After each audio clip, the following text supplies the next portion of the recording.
morning, Westeros! And welcome to our Morning Throners podcast. I'm Nelson. I'm Jeff. And I'm Kyle. We are your Morning Throners. And welcome back to another episode of your favorite Song of Ice and Fire podcast. We are your Morning Throners, and we got Tyrion 2 on deck. Gentlemen, how are we doing? Not as good as the last one. I don't know. This one, it felt like a slog for me. We did nothing. We're just traveling. It's sloggy. I think that's the point, right? Is Tyrion's They're feeling... slogging around. They're slogging around. I think I just put that together. Yeah. Tyrion is pissed the entire time, so I guess I should be pissed. So, okay. I mean, that was kind of his last chapter, though. Like, he was all grumpy and in his head last chapter. But we hadn't seen him in months, right? Yeah. I think you gotta... You're hunting for anything in this chapter, right? Like something to grab onto, because it is like, I'm tired of the food chapters. Like, stop telling me what they're eating. I really don't care. I didn't write down any of the food in this one, I don't think. Thank God. About time you finally picked up 5 books in and you finally stopped writing down what they're eating. The problem with this chapter is normally when there's a food chapter, it's like, oh, we're at the feast, and then it's like a page and a half of food. This one, it's like a sentence of food scattered in all over the place. I just like hurts my brain to like go from taking notes on real stuff to like, oh, and then they were eating blackberries, blah, blah, blah, blah. Oh, and then they were eating mushrooms, and then they were eating snails. Like, who cares? Doesn't matter. There might be some symbolisms in there somehow, but whatever. The thing is, yeah, so this is, I feel like, a weird, like, nothing chapter, but at the same time, I feel like we do learn, like, a lot about some important stuff, right? Like, we learn a decent amount about Illyrio and Varys' background. We learned some stuff about at least what Illyrio's perception of Dany's plan is / should be, and the Golden Company are, like, I think the 3 main things that we kind of learn about. I think there are probably a few other things that are scattered throughout here. So I feel like a problem that we might have with this chapter is, even though it's short, we could get lost down some rabbit holes. So feel free to reel me back if I go too deep on any of those things. So like I said, it's a bunch of weird scattered conversations, but I feel like we could go for a while on some of them. I won't go for a while. I'm going to keep you locked on. All right, we'll come back at the end and make sure you did that, Jeff. We'll check back in 2 hours when Nelson's on a tangent. As I said, I got 3 timeouts. I'm going to use them all on Nelson. If I use them, he's got to stop. My problem with this is that Illyrio is like, he's so shisty and shady, right? Like, I don't know that how much of what he says you can believe. I would concur. Yeah, I think Tyrion said this last chapter that you can't trust him as far as you can throw him, especially with somebody like Illyrio. Yeah, like to this part, we've known him as a cheesemonger, which like I even forgot. Like at the point where he said like Tyrion was like the cheesemonger would join the palfrey or whatever he said, the litter. Yeah, I was like, wait, who the fuck's the cheesemonger? Oh, that's Illyrio. And then, but like, oh, he's got this whole backstory of him being a guy with a sword, right? Yeah. Like, I'm a guardsman type of thing, and protect people and blah blah blah blah blah. Was married to like the cousin of the Prince of Pentos, and then was married to like a whore afterwards, and then kind of got like this excommunicated. Like, and then he knows like, oh, Varys has another backstory. Like, let's learn more about that. Like, there's. So I think if what you guys are saying is you kind of got to take it with a grain of salt because we're getting it from Illyrio. I would agree, but it's still interesting. It's more than that, man. Yeah, it's interesting. Until I hear somebody else say it, I'm not believing any of it. Yeah. Well, we'll get to that when we get to it. Where does it start? So Tyrion's leaving out of the Sunrise Gate. The big thing about them leaving is that nobody can see them because nobody knows that he was here. So leaving where? Illyrio's manse. I forget what it's called, though. What city is what I was looking for? Pentos. Yep. Grow up. Hold on, I forgot I gotta send you guys some maps in this one. This is definitely a need map one. What do they call? What does he call his house? Does he call it something? They refer to it as Illyrio's manse. Okay, I thought it was something. That was named something, but okay. I think they have another name for it too. I'm probably wrong. Yeah, I don't think you are. I think Nelson is. They call it something here too. I think, like even somewhere in this chapter. Let me break out my chapter. Yeah, I thought he's like back at whatever he called the castle or but I don't remember, man. I like when you guys are looking for something I know doesn't exist when I'm doing something else. Keeps you busy. Oh, it exists. It exists. Little blue flowers red thorn. Blue flower red thorn. All right, I think I sent you guys the map. You don't even have like these are just pictures anymore. Like, where are your drawings? You got no. I was gonna details. put drawings on here for you, but I figured like it's kind of simple. Some There's arrows. really a line already on the map that they're following. They're following the line between Pentos and Gorandroy. Nah, I don't know about that. That's the Velvet Hills and stuff. Yep. So And then I sent the second map, which shows where Dany is. So we might pull these up at some point later when they talk more about Dany. But yeah, for now, I'll just show in the podcast, I'll show the map of kind of the big map of Pentos and kind of where they're going. So their final destination, well, I guess Illyrio's final destination on this leg of the journey is where, Kyle? Just the Royne? Is it the Royne? Yep. So, and at one point he does say that they're going to go to Gohandroy, which is the little like city / town, which is now ruins. That's upon the Little Royne. And if you look at the map here, you can see that there's like a fork in the river, slightly like Gohandroy, slightly above where this fork happens. So that the left part of the fork is called the Little Royne, and then down the river is the Royne. So it says that on the map. I see it here. Yep. So that's where they're identified. That's kind of where they're going, and then because we learned it should be the Lower Royne, but who am I to? There is the Upper Royne on top, but yeah. So what's the final destination, Jeff, for Tyrion? Volantis. Yes, which is down here at the very bottom of the Royne, very bottom of this map. By water. They're hitting the river so he can float, right? Yeah. Yep. Yeah. Yeah. So Tyrion's just very, what would you call it? Questioning. Up. Okay. Drunk. Yeah. Like everything. He just questions everything. Untrusting. He's like, well, what about the people that have seen me the whole time here? Paranoid. Those people from the ship and your servants, right? Like, you trust them all? Like, that's pretty stupid of you. Well, yeah, Illyrio keeps saying nobody can see me, or nobody can see us, nobody can see you, and he's like, but everybody, like, all these people saw me. You set these women in my bed, like, I've been seen. The ship people. Illyrio says the ship people that ship's on the way to Shy now. They'll be gone for 2 years. My house, I trust. Should you? And the Unsullied don't talk. Or basically, is because those are the 3 people that Tyrion was saying. Because his house guards, are Unsullied, and he's got 4 house guards accompanying this litter that they're riding in too. Yep. Tyrion's afraid of that there might be because he's like, why are we going to the Royne? Like, why are we going to Volantis via this river? Why not just take a ship there? Like that'd be faster. Yeah, be way easier, way faster. But there's gonna be storms, is what Illyrio says, and there's pirates in the Stepstones. And Tyrion's like, yeah, but there's river pirates on the Royne too. And Illyrio calls them cockroach captains that are scurrying after crumbs. We laugh at those cockroach captains. Our man Griff will handle that. We'll take care of it. And Tyrion's like, what about the stone men? This is interesting because Illyrio basically says like, oh yeah, those are real, the damned things. But let's not talk about that. It's like, what the fuck? But it's also like, if you look where the Doom is, pretty far now. The Doom isn't. Are you looking at the big map now? Yeah, I'm looking at the big map now. Valyria is where the Doom happened, which is this big peninsula that says the Smoking Sea. Now it's almost like half off the map of the North South. It's all dark and whatnot, right? Yeah. Yeah, they're not getting there. Well, he said it's on the Royne. Tyrion said the stone men are along the Royne. I don't think we know what stone men means. Kyle, do we know anything about that? I mean, the only thing I know of like the stone men would be like the Iron Men kind of thing, right? So like, could it just be the name that they call these people here? Like a different kind of like pirates or raider type thing?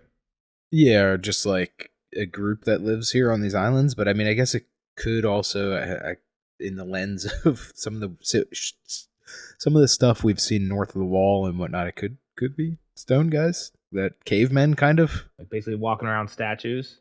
Yeah, or just like part of the stone, or I guess it could be grayscale people, right? I forget grayscale exists.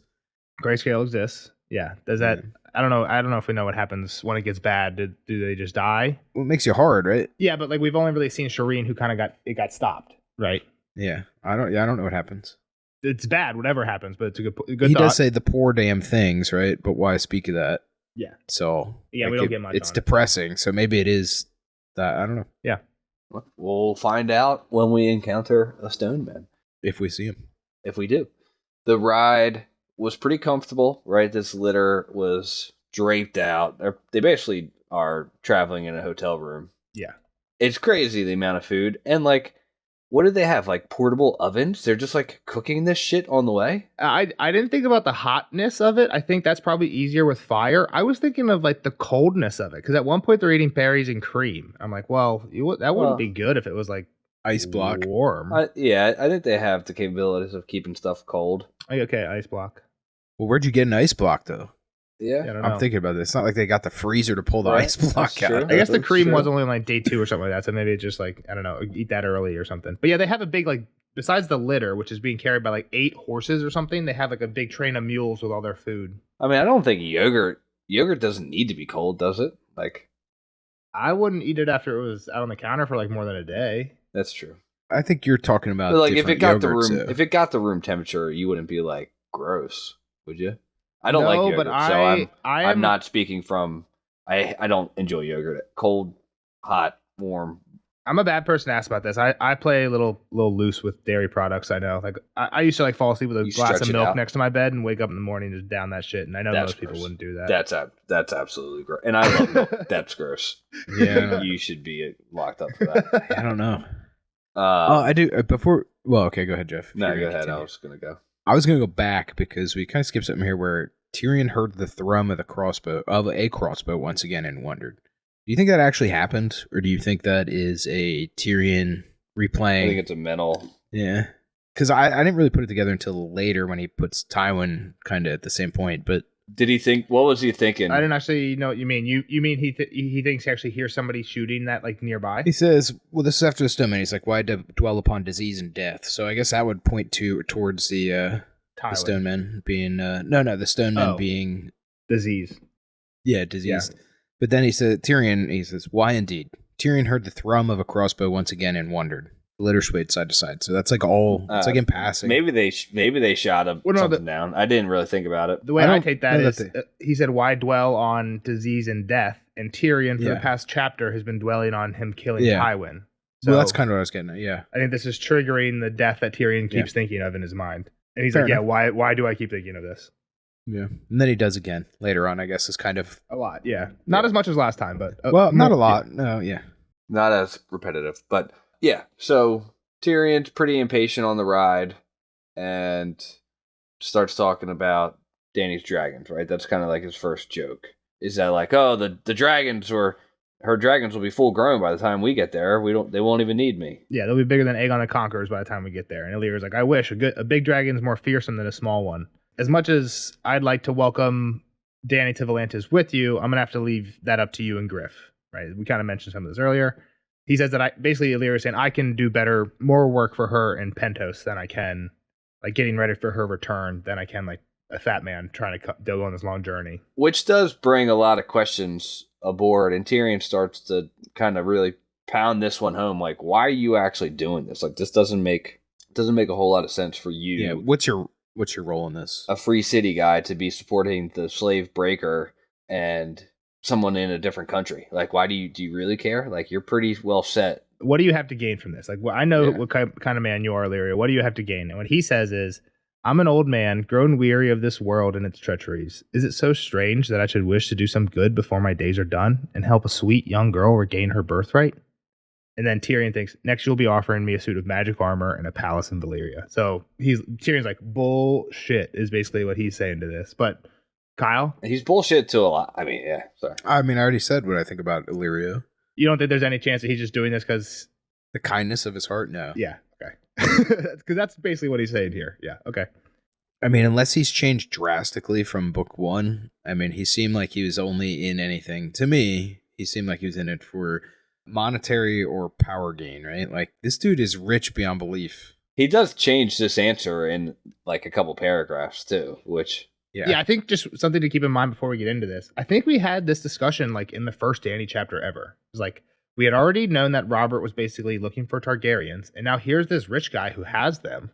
It's a gimme. Like, he would have gotten so much of whatever he wanted from Robert if he just turned them over. Who had nothing. Huh? Already kind of in debt. The vault was empty, yeah. What do you mean? Robert was in debt over his head. Like, he could have got let's keep going, I guess, and then I'll bring this back up in a second, because it kind of relates more to what you were saying, Jeff, that he changes his answer here, right? So okay, all right. So Tyrion's just still unsure of Dany, right? Never really heard of her. You got the whole Targaryen thing where I don't know, he gets mentioned like she's a Targaryen, right? Blah blah. We're like, well, that's not the best history to being a Targaryen, right? And but Illyrio starts talking about like, well, she was really pretty even as a young girl, man. I thought about taking her. Creep. Yeah. Even fairer than my second wife, which is the one that he's kind of creepily in love with. Yeah. Yeah. But he gets on to the real part of like, She was pretty kind. Viserys was a greedy bastard. There's also like we're not supposed to take Illyrio as a nice guy, right? Like he says like, oh yeah, she showed up when she was 15. She was hot as fuck. I wanted to fuck her, but I knew that would be bad for like me politically. I think she was younger than that. I think she was half that age. She's 15 now, right? Like, yeah, yes, you're right. So he showed up. He said like half. Oh yeah, she was just a child when she came to me, is what he says. Half a child. Half a child. Yeah. He's like, and I wanted to fuck her. So I'm taking that as pretty much half of what she is now. It's just like, dude, what the fuck? Yeah. And yeah, so he's like, Viserys. The kind of news I think to this relationship is that Viserys wanted her as well. Yeah. Whether Kyle's taking this as truth or not. Well, this is something that that kind of pointed towards me not really believing him. Right? Don't we know that this isn't? I don't remember Viserys trying to take her on her wedding night or whatever he says here. There's no hint of this if you read that chapter again. But what would we have heard? Like rustling outside the door, exactly. Or like the guards yelling at, or Viserys yelling out in the hallway, like "Let me in," type of thing. So many opportunities to do something. Viserys had so many opportunities to, do something to Daenerys, I think, up until now. That's why I don't know if it was as much as just like he was sexually attracted to her as it was like he was feeling disrespected or like because they're Targaryen, she was his right and that was being given away. And he, last minute, he was like, no, fuck that. Like, I'm the king. I think it was more of a power thing. I think it's much more of that. Viserys lusted for his father's throne, but he lusted for Daenerys too and was loath to give her up. Yeah. Insisting that if he could not have her hand, he would claim her maidenhead. Yeah, okay. So it's really strange. What do we really know of Viserys? He was a dickhead. He was a dickhead that really wanted the throne. But to Kyle's point, he could have before they got to Illyrio's manse, he could have done stuff with Dany. He was doing creepy shit to her the whole time, right? Like we never got.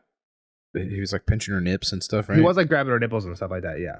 Yeah. I mean, to be fair to the timeline, he was also a child too when it all started. He's 10 years older than her. He's 19 or something. Okay, turn back the clocks. He's still 7, right? Yeah.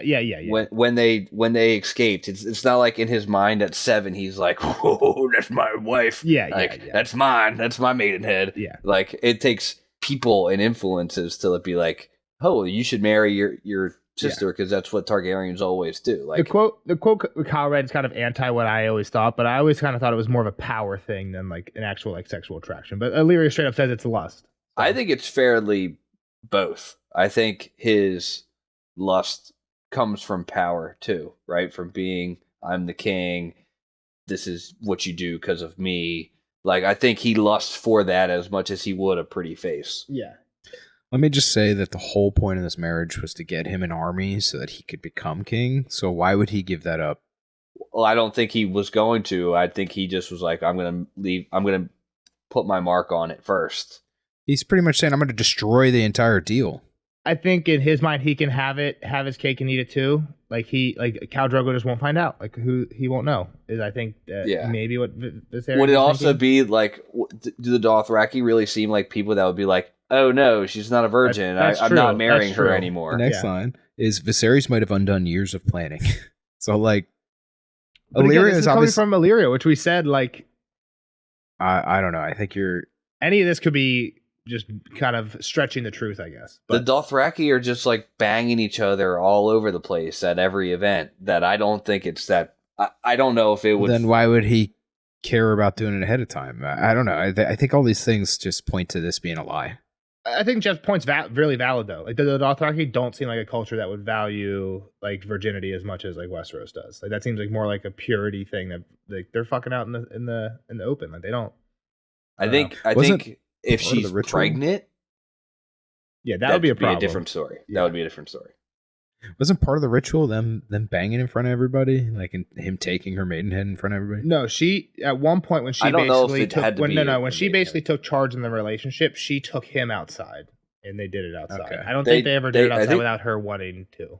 Okay, them two, Khal Drogo and Dan. Well, not with people watching. The first night they go off by themselves mountain, and they're outside, whatever. Yeah, and they're outside, but there's not people around.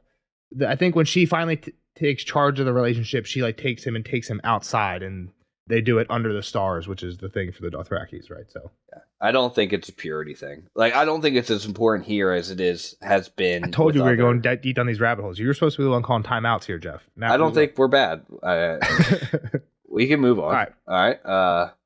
But he's pretty much like, Dany is different anyway. Like, whatever the girl that was in my man's has been reborn through fire and blood on the Dothraki Sea, and she's becoming the conqueror. And if she keeps moving the way she is moving, you're going to meet her at Volantis, and she's going to need you and Griff to resupply her to get her west. Yeah, so this might be a good spot to look at the big map real quick. He says that Dany has taken Astapor, conquered Astapor, made Yunkai bend the knee, and sacked Meereen in a matter of days. So this is where Dany is. This is on the far right of the big map. Astapor, Yunkai, Meereen. And then what Illyrio says is, next she should be going towards Mantares, right, which is kind of just straight above where the Doom of Valyria happened. Go right peninsula. Past Borash. We don't even bother. I don't know what that symbol means. I should have looked. I'm guessing that's not a town. That's like a shrine or something, or a village.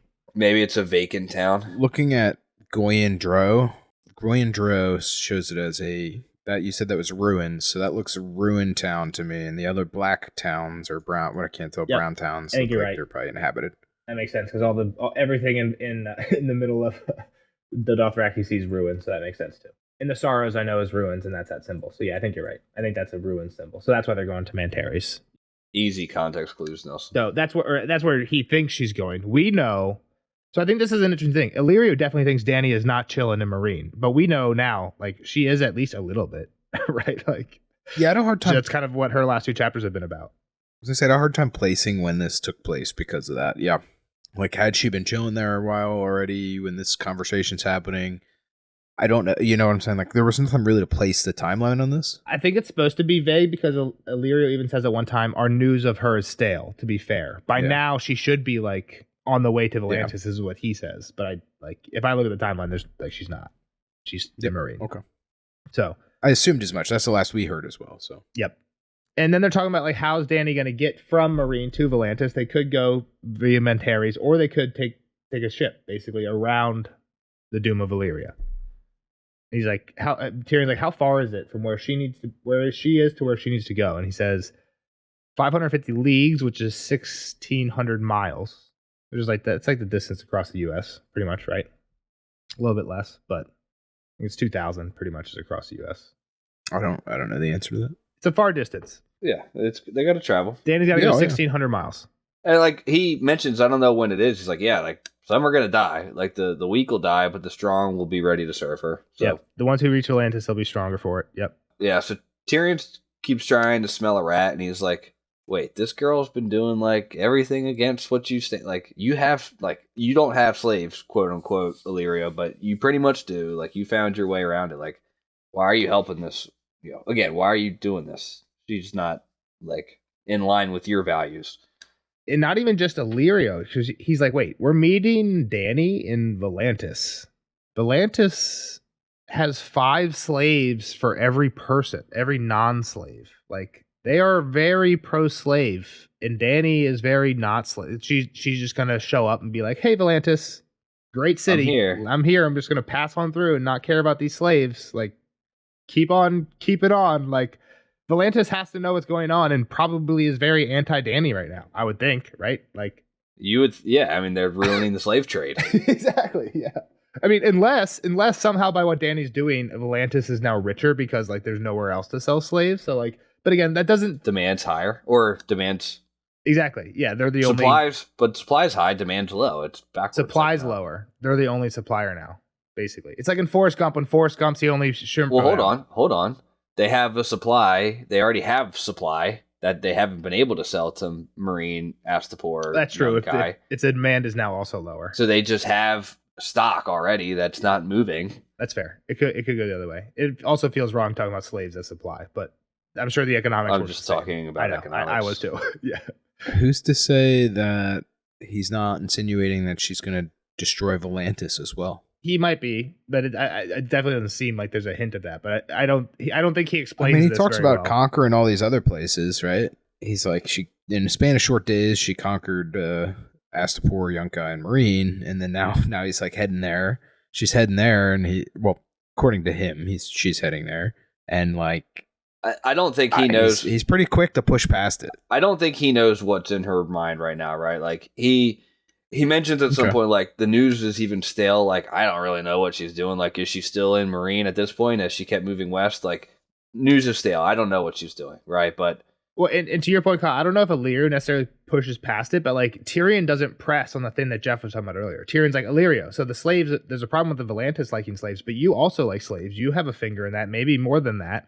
What's your problem with this? But Tyrion doesn't really press on that. He just moves on to be like, what's your overall he just again says like, why do you back Dany? So he doesn't actually press him on the slaves in particular, but he's like, why? What do you hope to gain from Queen Daenerys? And this is where Illyrio kind of gives his like real plan. Yeah. They promised me Master of Coin, which is great. Who wouldn't love the sound of coins? I could be the master of it. And any castle I'd want, even Castle Rock. Yeah. So Viserys promised this to Illyrio. So here's my question. If Illyrio would have gone to King Robert when Viserys showed up and said, make me Master of Coin, I have something you want, I'm not going to give it to you unless you make me Master of Coin. There's 0% chance he's not Master of Coin tomorrow. Robert would do that for like, yeah, for I think what? so too. He's kicking out Littlefinger. So like, again, what I agree with Tyrion. Why? Like, there's more than Master of Coin. You could have had Master of Coin by just giving over the Targaryens at the beginning, right? Like, what's the deal? So, I don't know. And then the other thing is, when Illyrio gave Dany the dragon eggs, like, he didn't think they were going to hatch, right? Did he? He didn't give us any hint that they were going to hatch, that he thought they were going to hatch. It seems like he lucked the fuck out into that. It seems like he actually wanted Viserys to win. Maybe he's just the luckiest guy ever. He seems pretty lucky just in general with how his life has gone. I guess that's my point. Is I feel like a lot of fans think of like Illyrio and Varys as a team as like master schemers with like what they're doing with the Targaryens, but like it seems like their master plan really shit the bed and they kind of lucked out with a really almost better backup plan that just kind of happened. And now they're just like, hey, we're still involved here. Keep us. That's what Illyrio and Tyrion even says. Like, is Dany gonna uphold her brother's promises? Like, why? Like, do you know? Does she care about you? Yeah. Yeah. To that, he says, she will or she will not. I told you, my little friend, not all a man does is done for gain. Believe as you wish, but even fat old fools like me have friends and debts of affection to repay. There's a lot of like one lines where like it's kind of ends where Illyrio starts talking, which is like, what the fuck do you mean by that, guy? Like, yeah, it's like vague as fuck, but he's kind of admitting like, okay, I wasn't giving you the full truth there, but I'm going to give you a vague response and not tell you more. Like, that kind of sounds like, well, if she does, she does. If not, like, good for her. Like, I'll keep doing my life. But, like, it sounds like he's Team Daenerys, right? He's Team Targaryen. I guess on that front, though, like, it probably is true. Like, how much did he really, like, how much did it really cost him to, like, it was, I guess you can kind of think of it as him just, like, placing, like, a $2 1 in 10,000 bet. Like, yeah, maybe I don't really give a fuck if the Targaryens win, but if they do, I'll probably cash out big. So let's just keep growing, right? That's kind of how we feel at this moment. He keeps talking, right? With every time he talks, there's like a new piece to the formula here that you kind of uncover. It's like a long equation, right? Right now we have y equals mx plus b, but he's about to add a squared and then minus d squared, right? Whatever. I'm just bullshitting. But like, right? Every conversation they have is another piece to this thing. Yeah, Kyle's making faces. I don't see what he thinks. I was just gonna say that he kind of feels like Varys for sure, where it's kind of that whole the knowledge and information is power, and I'm only gonna give you as much as really benefits me right now, and like that's kind of where they're at. It feels like for sure. That's why it's coming out piecemeal. I think he can give you enough information if you're Tyrion that he could confuse the fuck out of you, where you're like, fuck it, I don't believe a word you say. You could take it all and try to decipher it, or you can try to find the truth in the pieces in it. Well, I think that's what he's doing, and I agree with you, Kyle. That's not really what I was asking. I wasn't asking, like, why or how is Illyrio dodging this question. I'm asking, what do you think the real answer to this question is? Why does Illyrio care if Viserys / Dany... I was making a separate point. I'm sorry. I know, but that's why I'm switching it. Like, why does Illyrio... Like, what is the real answer? Again, if we're taking... Like, maybe their hints are truth in everything. What was the first one? I actually am just an old man and I want to do good for the world. The second one was I wanted to be Master Coin. Third one is... Old love, pretty much. I owe somebody a favor. Yeah, I owe somebody a favor. Yeah, some personal thing. To Jeff's point, I think it's probably like an equation where it is like a little bit of each one is probably factored in there somewhere, but it's like what percent of what, and is there another variable that he's not telling us at all about? And But I think it's definitely interesting to or think is about. There is it 3 truths and a lie, right? Like, or 3 lies and a truth, type of thing. And it's like, well, whatever, I don't care. I've given you 4 reasons. And I think that's one of the main even though I don't love this chapter, I think that's one of the main points is we're supposed to be like, what the fuck is Illyrio up to? And that's why like Tyrion thinks about it so openly for like the first half of this chapter. And he asks him twice, what are you up to? I think it's supposed to be, the reader is supposed to also be like, what is he up to? The other thing could be like he could be involved with some of these strange groups that we don't really know much about that have like, you know, machinations in the background, like there's people with glass candles and shit like that we really don't understand all of just yet, or couldn't really even have any insight into at this time. I think that's a great point, and I was about to be on your side, but we do know Varys isn't very pro magic. If we're going like the last candles are in the magic realm, right? He basically told Tyrion, like when Tyrion's like, why do you not like Stannis? Why are you like really fighting against Stannis so much? And he told him the story about like how he got cut and it had to do with basically like a sorcerer. And he's like, and since then on, I don't fuck with magic and I fuck everyone who does. I was that's fair. That's fair. I did actually kind of not put him with that group, but I wasn't counting that group out. But now I think that's fair to kind of say that. I didn't remember that part, but there's still probably other people around that we don't know about, right? And it's fair that like Varys and Illyrio, while friends, are not like are different completely. Yeah, and Illyrio's okay with that type of shit, while Varys isn't. Yeah, so I'm not completely shitting on your idea. I do like it, but that's what I thought of right away. So, all right. So the next topic they get into is, how do you know Varys? Like, what's the backstory here? Give it to me. And it goes pretty deep. That like I took like very limited notes because we got a quote. The thing is, Jeff's starting to know when the quotes are coming, and he just doesn't take notes because he's like, "We're gonna read this." So he's like, "This is the worst part of the chapter. I'm not taking notes," and then he is forced to read it live on. It's so funny. Let me find it. So I do have a little lead in. It's not the whole thing. He's like, "How do you know him?" He's like, "We were boys together in Pentos," and Tyrion's like, "Wait, isn't Varys from Myr?" And he's like, "Yeah, he came from Myr to Pentos, one step ahead of the slavers." And he's like, Varys slept in the sewers by day and then prowled the rooftops by night. And then Illyrio's like, me, I was a poor Bravo. We learned a little bit about Bravos, I think in the Arya chapter, maybe the Sam. It was in Bravos we learned about them. Do you guys remember what a Bravo is? It's not, we don't have a ton of specifics on it. Nope. It's just like a guy who walks around with a sword, challenges other Bravos. Oh, yeah. And somehow that's their living. It's not clear how, like, either they're killing each other all the time and taking each other's stuff, but yeah, it's unclear exactly how that works. I just thought it meant they were from... Yeah, me too. From Bravos. Bravosian. I guess I did too until now when he's like... So now I just think it's kind of like a guy because he does talk about having the sword, right? And that's me as a younger me, that statue. Yeah, the statue of me. Yep. It was carved or made by Pytho Malanon when I was 16, and now I weep to see it. And Tyrion's like, yeah, age...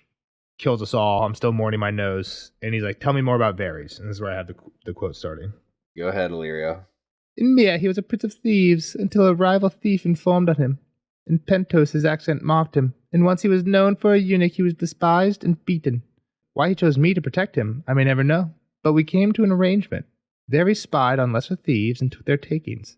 I offered my help to their victims, promising to recover their valuables for a fee. Soon every man who had suffered a loss knew to come to me, whilst the city's footpads and cutpursers sought out Varys, half to slit his throat, the other half to sell him what they'd stolen. We both grew rich, and richer still when Varys trained his mice. In King's Landing, he kept little birds. Mice, we called them. The older thieves were fools who thought no further than turning a night's plunder into wine. Varys preferred orphaned boys and young girls. He chose the smallest, the ones who were quick and quiet, and taught them to climb walls and slip down chimneys. He taught them to read as well. We left the gold and gems for common thieves. Instead, our mice stole letters, ledgers, charts. Later, they would read them and leave them where they lay. Secrets are worth more than silver and sapphires, Varys claimed. Just so. I grew so respectable that a cousin of the Prince of Pentos let me wed his maiden daughter, whilst whispers of a certain eunuch's talents crossed the narrow sea and reached the ears of a certain king, a very anxious king, who did not wholly trust his son, nor his wife, nor his hand, a friend of his youth who had grown arrogant and overproud. I do believe you know the rest of this tale. Is that not so?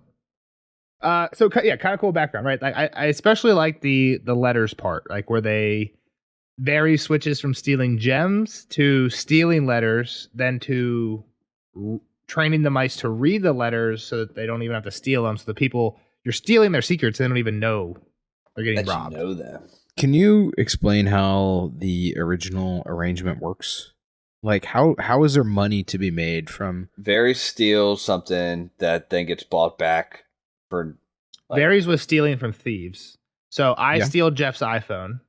You, as like a big tough guy, Kyle, you're like, hey, Jeff, I can go get your iPhone back. Let me hold that iPhone. Yeah. And then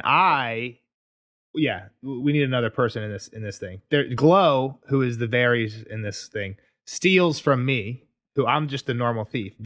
Glow steals it from me and just gives it to you. And then you act like you somehow tough guy got my stuff back. But really, Varys just gave it to you.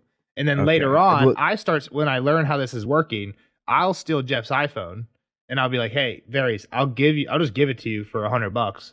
You sell it for $200. And then you sell it back to Jeff for $150. Exactly. And everyone's making a little profit or something like that. Exactly. So yeah, at some point, even the thieves who are stealing stuff just end up selling it back, but through Varys and Illyrio basically as the mob kind of. So. Didn't know they had iPhones back here. Right. Not iPhones, whatever. Yeah. I'm fucking with you. I know. Your turnips. Yeah.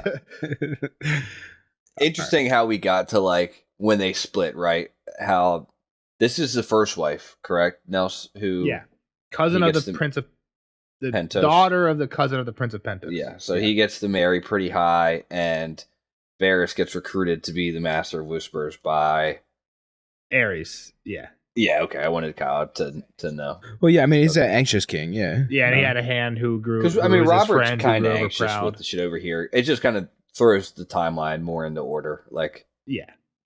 Who was his hand? Tywin. I thought so. Yeah.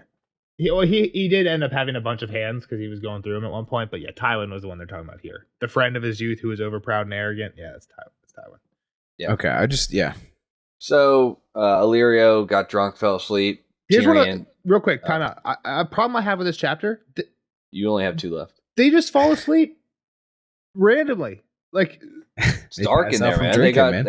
They got dark shades. It's hot. They're drunk. But like from a point of like a chapter, why? Like why? Think about how much. No, they're drunk. They're literally drinking hot, all and they're day. Just doing this. No, I understand like why that would happen like in a real world situation, but like I don't know, it's just a pain in the butt to take notes in the chapters. Like Illyrio falls asleep. Is it nighttime? No, he's just taking a nap. Okay, they wake up now. It's nighttime. Don't even know that. They both fall asleep now. Tyrion's taking a nap. What do you mean? We It doesn't matter. I guess. How many days are in this litter means nothing at all. Well, I was trying to keep track, and after day 3, he just says a bunch of days pass, and Tyrion says, "I just got started sleeping and not sleeping. Didn't even matter if it was day or night out." And I'm like, "Well, fuck it." I tried to say that. Yep. So Tyrion got some of his wine out while he kind of passed out with it. Took the bottle, drank some more. It was like, man, I hope I dream of some dragons tonight, like I used to. Used to a lot when I was a kid. Yeah, and even asked. One, I dreamed if I was just a forgotten Targaryen or Valyrian, and when I got old enough, at one point I actually asked for a dragon for my name day, and everybody laughed at me. Yeah, Uncle Garyon laughed. Uncle Tyget told me the last dragon had died a century ago, and that made Tyrion so sad he cried himself to sleep that night. Yeah. But now, Dany has 3, which is like, again, you kind of read this and don't think too deep about it, but like Tyrion was like obsessed with dragons when he was a kid, like to the point where one night he cried himself to sleep that there was none alive, and now there are 3 alive. Yeah, right? but like, I don't know. He should be pumped. I have a 2-year-old that gets obsessed with something for like 3 days, and then the 4th day it could be something completely new. So like you make it seem like for 5 years straight that's all he thought about, which I don't know. I guess it's a little bit more analogous. Like I'm a big space guy. You guys know that. Like when I was a kid, I really like learning about like the Apollo missions and the Saturn rocket and that kind of stuff. So like I get really geeked up right now that we're going back to the moon. And I was at the bar the other day with one of my buddies, and I was like, dude, how upsetting was it that the Apollo 2 got like rescheduled? And he's like, what's Artemis 2 got rescheduled. And he's like, what's Artemis? I'm like, how the fuck do you not know we're going back to the moon like in the next couple of years? Like with NASA has like a plan. Again, it just kind of hit this. You're spending too much time on this story. Just like you got to get geeked up when something from your childhood like becomes a reality in your adulthood. Yeah, but I've known you now for like 15 years, and it probably wasn't until like the first eclipse that you like really geeked out over like seeing something. Like we had gone 8 years without you. It's because we did nothing. NASA, we weren't doing anything in space as like a United States, as a country. It doesn't matter. Or as a like world. If you were that obsessed with it, if you were that obsessed with it, like you're kind of saying, you would have been like always reading about it or like That's like saying, Tyrion, why weren't you always doing dragon stuff your whole life? It's like, because they're gone. It's like, once I realized it's like, we're not doing that shit, it's like, I'm not going to waste my time. Like, I mean, people have been going to the space station and stuff. What are you talking about? Yeah, I don't think I agree with you. Because people get geeked up off like Greek mythology, right? And like, they just dive into something that's obviously not. If it wasn't for me, you would have not known about any space news in the past 20 years of your life, Jeff. I'm not trying to argue with Nelson's space fandom, for the record. That was not my point. I'm not trying to question his level of faith. I'm the only one here that took a Stars and Galaxy class. And even if I'm a fake space fan, that's not the point. The point is, if you're a kid and you're like, if you were a kid who was like geeked up about dinosaurs, like if you were one of those weird dinosaur kids, and then all of a sudden Jurassic Park's a real thing, we can remake Velociraptors, you're going to be geeked up, even if you weren't excited about Velociraptors your entire 20s. You know what I mean? Like, I feel like childhood like interests implant deep. So. That, again, we're going too deep on this short point. You're going too deep. You went way too deep. You drugged me deep. You always blame me. I didn't. Really. You start the argument. Instigator. I make a point, and you start an argument, and then we go deep. The only thing I said was, if he was a 3-year-old kid, he could have forgot about this obsession in a week. You're making it seem like he held on to it. I'm just saying, if he was 8, it's a little more meaningful. Maybe. No. True. It was when they asked him what he wanted on his birthday, so he was definitely old enough to know how to answer that question, right? Yeah, exactly. Just I can ask my 2-year-old what he wants. Jeff for just his has a little 2-year-old, so he says that every time someone says child, he thinks 2-year-old now. Like there's child means 8-year-old too. No, what I can reflect on is how a 2-year-old would react, because I'm experiencing that right now. Who is that guy, the baseball guy that you like that watched the candle? Shoeless Joe Jackson. If they made a documentary about him and you found out that it was coming out, you'd be like a little excited about it. It's the same type of thing, not a different scale, but the same type of. And it's not like you've read a ton of biographies your whole life, but you would be excited for that. I could go to sleep without watching that documentary. No, you wouldn't. Come on, you know what I'm talking about. Moving on. All right, so he wakes up and looked out like he's trying to get his bearings where the hell they were at, and we get this kind of cool highway, which we don't get the details of it kind of right now, but it's just like purely straight, clean, way better than the roads that he's used to highway that he's riding on, like straight as a spear. So yeah, badass. And he's like, he just thinks to himself, which was kind of confusing, and it obviously makes sense later, but he's like, why was Dragonstone just a rock? If this is possible, why is Dragonstone a rock? Well, I don't think that was his point. I think it was, why did Valyrians not go further? Yeah. Why aren't there roads? Why didn't they conquer Westeros? Westeros? Yes, that's what I'm thinking. Okay. Or why aren't there at least roads in Westeros? Here's the quote. The Freehold's grasp had reached as far as Dragonstone, but never to the mainland of Westeros itself. Odd that. Dragonstone is no more than a rock. The wealth was farther west, but they had dragons. Surely they had known that it was there. So he's saying, like, it makes no sense that, like, if you're conquering and just, like, making ruins of all these cities and taking their shit, why would you go to Westeros, go to Dragonstone, and not keep going unless you didn't know it was there? He's like, of course they knew the mainland was there. It's not that they didn't know it was there. So, like, why would they not conquer it? Again, I was a little bit confused when I read this a couple times. So I was, like, trying to find the true meaning. Like, I ended up being like, why didn't they just learn how to make better roads while we had? I don't think this actually relates to the roads. I thought this was more like did the Valyrians know about the others or something, and they're like, you know what, we're not even fucking with that or something. You know what I mean? Something like that. Like, we don't even want to mess with that because that's way deeper than I was thinking. I don't think we have any hints of what the real reason is, but I think it's like, I think the point of Tyrion, it's like in italics. There's a bunch of stuff that Tyrion thinks in italics that I feel like you could like stop reading there and just think about that for like 5 minutes and be like, wait, that's a good point. I reread this one like 3 times. I'm like, is he talking about the roads? Is he talking about like, not like, is the gold out at Castle Rock fake? Like the Valyrian, whatever these people, Valyrians are like, nah, fuck that gold. That's fake gold.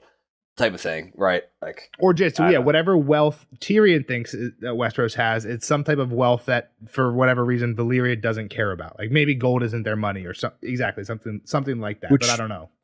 Which that would lend credence to essentially. Oh shit! My pages almost coming. I put 4 question marks after. That would lend credence to the Illyrio not giving a shit about money. Like that's not the ultimate thing where he's from, right? Like, does that make sense? What I'm trying to say, you just kind of said that maybe gold isn't what Valyria cares about. Well, so no, when Jeff and I are talking about Valyria, I know you're talking about old time. I know you're talking about old time. Yeah. And we're talking about the old Dragon Lords, which is not really the same as Illyrio's culture, but I don't know much about Illyrio. I think the reason that Tyrion doesn't think that Illyrio is necessarily motivated by monetary gain is because Illyrio is rich as fuck. Yeah. He has. And to reason. be fair, rich as fuck people are often very motivated by monetary gain. That's how they got rich as fuck, right? But I think it's also to the point where it's like, you're rich to the point where you don't need to be worried about being rich anymore. Like that's on lock. You have other interests at this point. Look at the real world where these people just keep accruing. Nobody stops. The rich get richer. That's all they want. But I think the roads point is just like you don't see any of their influence west. Jeff is like why he's talking about the roads. Like you would see paved roads if they had been there. They obviously had not been there, right? Like that's kind of what he's saying. There's no ruins, no evidence of them being on the main land. Or even like this technology existed at some point. Like I don't know when this highway was formed, right? But like I think it's implied that the dragons are a part of it. I was just saying it felt dragon made. Yeah. It's dragon made. We've had dragons over in Westeros. Why haven't we used them to blowtorch some fucking cobblestone into a nice ass highway? We're riding through slop every time we go travel. That was kind of like a part of my That's part of it as well. Yep. That's a good point. I will say we know this. I think Davos or Crescent says this. Dragonstone is very different than other castles in that it's made out of something they call fused stone, which like we don't really know exactly what it is, but it seems like it's more like unmortared concrete, which the implication is somehow you like basically just got dragons to melt stone into lava and then like had like some type of mold to do. Well, that's what this road feels like too. Well, because what does Dragonstone look like, Kyle? Do you remember? Dragon glass? Obsidian? Dragonstone, the castle where Stannis was. It looks like dragons and stuff. Yeah, like all the doorways are like yeah. And that's not like bricks that are mortared like that. That is like it's like concrete. So how the fuck do you do that? And the implication is however the fuck you do that is the same way you do this road. So I think what Tyrion's saying is, and Tyrion probably knows that, right? So it's like they went to and he's saying they did go to Dragonstone and they did this cool, the same road technology they did here. They did on the castle of Dragonstone. But to Jeff's point, maybe it is a road, or to you, I guess both of you guys are saying this. Like, why not continue on to Westeros and do the same thing there? Especially because they were kings there for 150-ish years at least with dragons. So you could have done it then. But yeah, for some reason, I do really like these roads. I kind of geek out on. It feels really like it would be really out of place to be in like a medieval time where like everything is dirt roads and cobblestone. And I can't find the quote right in front of me, but like when he describes this later, it's like a paved road. It's been like 200, 300 years, and it's like there's not a crack anywhere. Like it's beautiful. The water runs off of it. Yeah, it's like very well designed. Although it sounds pretty treacherous if you fall off the side. I guess like if your wagon goes over the edge, you got to deal with that. It's a good point. I didn't think about it, but it's like a foot high. Jeff's using the time. That's my first one. Yeah, first time out. Moving on. All right, so they all wake up, and Tyrion's like, "Oh, I dreamed of Dany. She thought I was Jaime. She fed me to her dragons. Didn't go well. Hope your meeting goes better." And Lyra's like, "Yeah, no, she's gonna need you. She's gonna need clever men to help her, and we're kind of counting on you to be that guy because Barry's not that clever." Yeah, Barristan's a good dude, good with a sword, but no one ever called him cunning. Yeah, that's what we need you for. Does Barristan know Tyrion? He has to, I'm sure. I mean, he knows of him for sure. I'm sure he has met him a few times, and I doubt he has a good obviously, right? Viewpoint. I mean, did Barristan travel to the north? No. But they've been around King's Landing. Like, Cersei's been a queen long enough. Cersei, My point is, I think when Tyrion's only like 20-something, like 20, he's younger than you'd think. He's like 26 or something, 27 maybe. When he was in King's Landing at that time, he was whoring around, no cares in the world, no responsibilities. Tyrion, I can't imagine that. Like not that Barristan disliked him, but I doubt he had much respect for him. You can get a good impression of him. Yeah. Again, if Barristan saw him as Hand, he might have a different impression of him. But I don't think that's the Tyrion that Barristan saw. So yeah, I would doubt that's a good. Fair enough. Yeah. So Illyrio had to stop to pee a bunch, drank a lot, big man, small bladder. Tyrion took time when he did pee to like look at the road some more, and this is where I kind of came back to like, why don't we have technology like this in Westeros? Yeah, way better than the dirt roads. Wondered if his dad, he saw poop on the highway, and this made him think about his dad in hell, and if he was happy down there. Yeah. And he's like, I wonder if he can look up and if what he's going to think if he looks up and sees me helping Ares, the Mad King's daughter, undoing everything he did. Yeah. Taking the threat. Exactly. Like, that'd be great. See him turn in his grave for that. Yep, so the next conversations that they have, Illyrio says news of Dany has grown stale, but suspects she's moving west from Marine, and they would be ready with Griff if her plans would change, right? Yeah, basically, dragons and young girls are both capricious, which is, like, unpredictable, so you and Griff are going to Volantis, but you guys are going to have to be ready to adjust in case something changes. Yeah, and now it's like, wait, who's this Griff cat? Like, why do you trust him so much? Oh, he's the sellsword, as you would call him. He's the sellsword. And it's like, what? You can't trust that guy. He's only in it for the money. Yeah, he's like, no, I would trust this guy. Lear's like, I would trust this guy as a brother. He's like, I know you're going to say that, but like, no, this guy's good. Don't worry. Trust in Griff. Mortal error is what Tyrion thinks. He's like, that's mortal error. Stupid. Yeah. And the Golden Company is on its way to help us, too. We're like, what? Hold on. They're under contract already. Like, how'd you get them? Yeah. And he's like, some contracts are written ink, some in blood. I say no more, is what Illyrio says.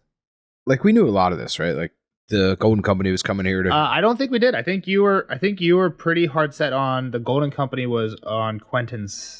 Whatever Quentin was up to. Like, isn't he doing this? We haven't heard anything about... We didn't hear Quentin's name once in this chapter. I thought what's his name? Shit. The guy down south. Doran Martell? Doran? Yeah. Doran Martell. I thought he had said Quentin was sent to go marry Dany or something. Yes. Basically. He didn't say it as outright, but yes, that's what the thought is. So then Quentin could have gotten the Golden Company to head this way. Sure, but Illyrio doesn't mention that. The reason that you thought that Quentin had the Golden Company is because when Arianne didn't know what the full plan was, but had read that letter that basically told Quentin, you will one day sit where I sit, or whatever. Yeah, I thought he was grabbing him to come home and take over Dorne with him or whatever. Right? Well, again, the original plan, he basically said, I wanted you to marry somebody, but he told Arianne, I wanted you to marry somebody, but that person died with a pot of and that was gold. Viserys, yeah. So he had left a letter that Arianne read. This is why Arianne was so untrustful, because he had left a letter to Quentin that said, you will one day sit where I sit. Arianne thought that meant that Quentin is going to overtake her and be the king of Dorne, but really, I mean, that's because Arianne's supposed to be queen. You're the queen, yeah. Right? So, but before Arianne knew all that, all she had seen was that letter that meant that, okay, Quentin's overtaking you. So she thought that Doran sent Quentin away to get the Golden Company to basically come back and overthrow her. Yes. And that's what Arianne thought. And I think that's why you thought that Quentin probably had Arianne. Originally, but then the last Doran chapter or whatever gave us that other information. So go ahead. Yeah, but all Arianne knew was, and we heard this from multiple people. We heard it from Cersei and Arianne. Both knew for sure that the Golden Company had broken their contract with Myr, which like the Golden Company do not do. Does not do it. Cersei was like, oh, they are doing this because they're siding with Stannis. And Arianne's like, oh, they're doing this because they're siding with Quentin. They're basically both people just think they're siding with their enemy, right?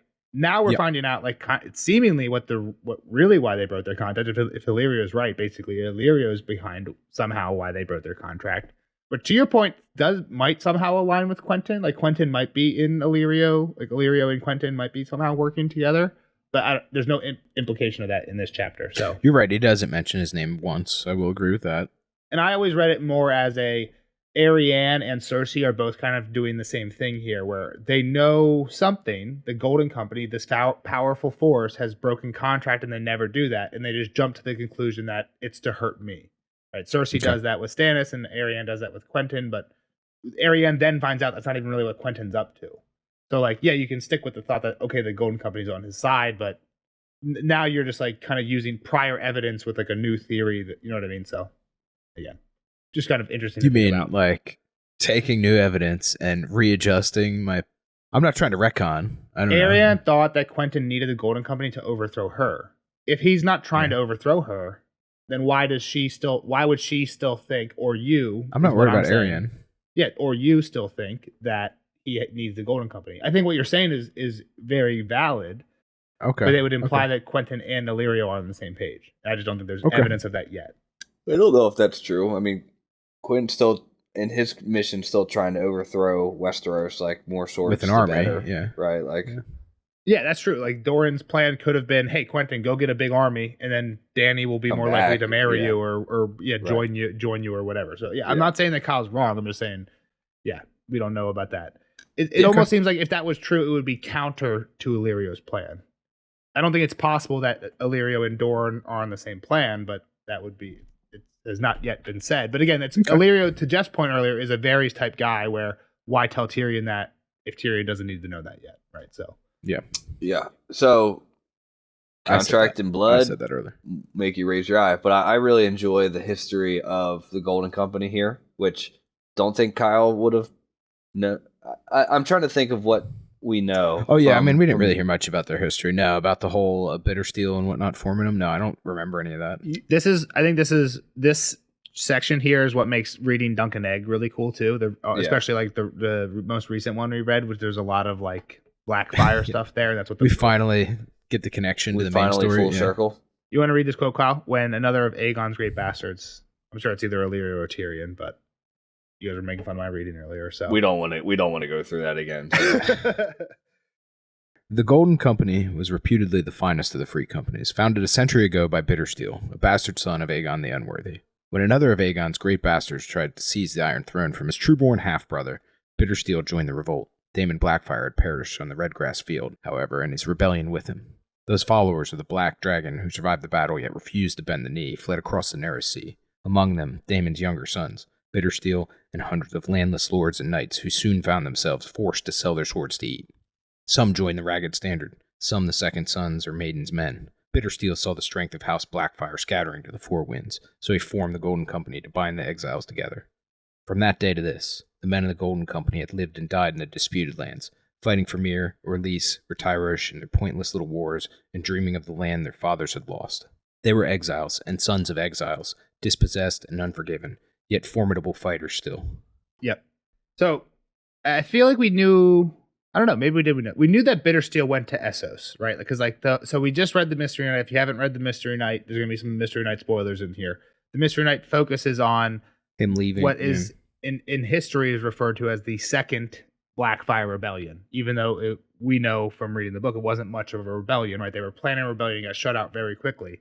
But this is one of Daemon Blackfire's sons who was coming back basically with it's unclear basically after you read the book. It seems like Bittersteel didn't 100% support this rebellion at this time, and that's why he didn't send John the Fiddler / Daemon II Blackfire with the sword, right? There's a whole thing about in the Mystery Knight about how the boy doesn't have the sword, meaning Blackfire. So it's unclear if Bittersteel really supported this full-heartedly, or if it seemed basically the implication from Gorman Peak in the Mystery Knight is if we would have got the support of the Westerosi people, Bittersteel would have come over with all his crew and the sword, and we would have got this thing going. So it's not like he didn't support, but he wanted a little more proof before he really threw it all into it. He's testing the water before jumping the whole in. I don't know if it was that he was testing the water. I think it's more of Daemon II went off on his own accord without Bittersteel doing the say-so, when really Bittersteel was the one in charge of this after Daemon died. And Bittersteel was like, I don't know if I agree with that. We'll see how this turns out type thing. I don't think it was as much of a testing the water. But again, it's unclear. It might have been. So I just think it's interesting that basically even after that, and we hear, I think later on, there were more Blackfires. Yeah. Illyrio says in a second, oh yeah, I guess what's the next thing? Tyrion says, I admire your powers of persuasion. How did you convince the Golden Company to take up the cause of our sweet queen when they have spent so much of their history fighting against the Targaryens? Red dragon or black dragon? Still a dragon. Yeah. And what Illyrio says here is when Meleys the Monstrous died upon the Stepstones, it was the end of House Blackfire. Barristan killed this guy. The male line, right? The male line? The male line, yeah. Yeah, the end of the male line of House Blackfire. And Meleys, I think that's interesting because Meleys the Monstrous, Barristan killed him. So that's funny. This is not recent, but like this isn't like super historical. So like the Bittersteel existed, like we saw the second Blackfire Rebellion in the third Dunk and Egg book. I think Meleys the Monstrous is the 9th Blackfire Rebellion, if I'm right about that. So there was back-checking. And again, the second Blackfire Rebellion wasn't much of a rebellion, but the point is there were multiple attempts, big or small, of the Blackfires doing things, and it seems like the Golden Company was the main thing behind that the whole time. So Tyrion's like, wait, now they're just gonna be pro Targaryen, and he's like, well, yeah, there's no other options at this point. And like there are a bunch of fucking Barristan's part of them right now too, right? Like he's not part of the Golden Company yet, but he's part of the Targaryens. I think it's more so like the Red Dragons. The Red Dragons are exiled just like us Black Dragons. Let's try to team up so we can both go back home. I know, but it's like this dude killed the last male of the line that you're supposed to be following. I think that might raise an eyebrow or two. Yeah, that's my point. Like, yo, what's up, old buddy, old pal? Well, Tyrion does think at one point, like, how's Barristan going to feel about joining up with them? And I think I don't think he spells out it's because he killed Meleys and Montrose, but I'm sure that's what Tyrion's thinking. It's like, yeah, I mean, it's definitely part of that. He's been, yeah, exactly. All right, moving on. Illyria falls asleep again. Rode some more. Got to Andolus.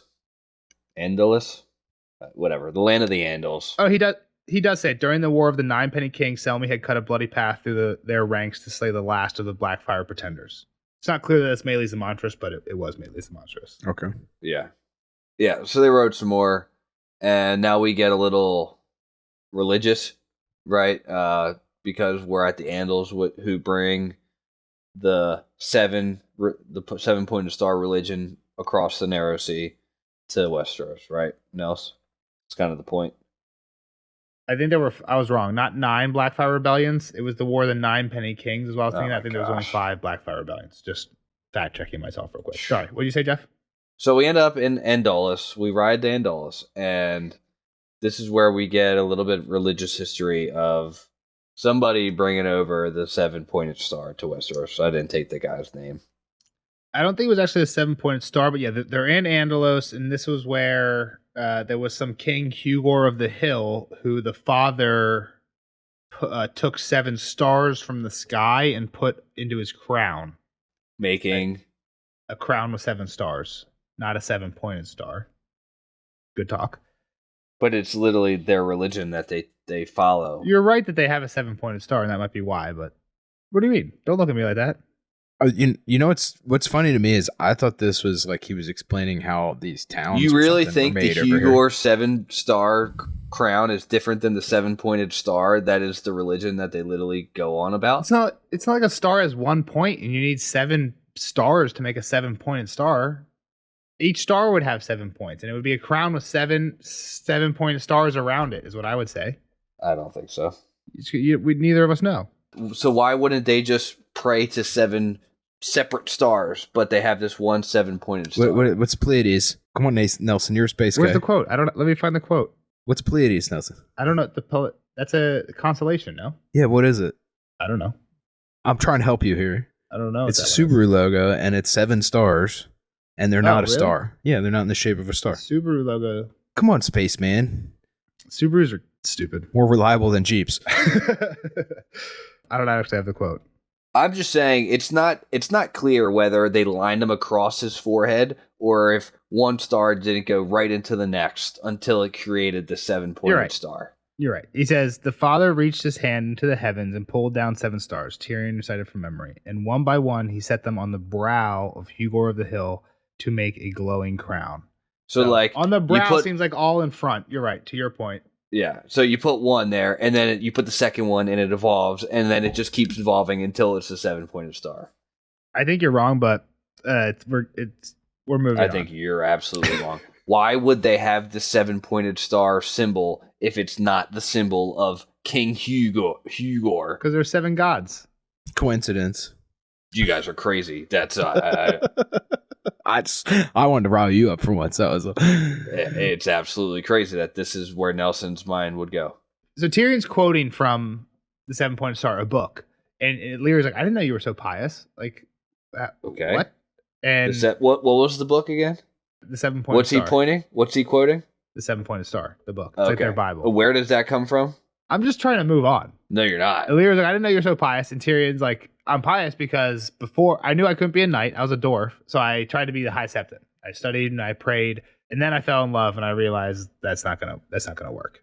I think this was Tyrion playing the role of Illyrio here. Like, let me give some fake news, some bullshit. You don't think he was cared about being a Septon? No, because he even joked like, "I just wanted the hat so I could be a foot taller." A foot taller. I didn't think about that, but I think it's possible. Yeah.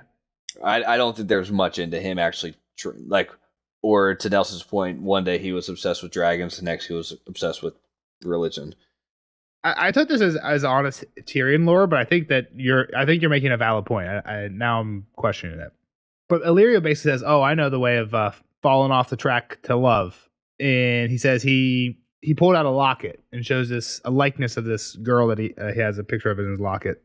A woman with big blue eyes, pale golden hair streaked by silver. Sarah. I found her in a Lycene pillow house and brought her home to warm my bed, but in the end, I wed her.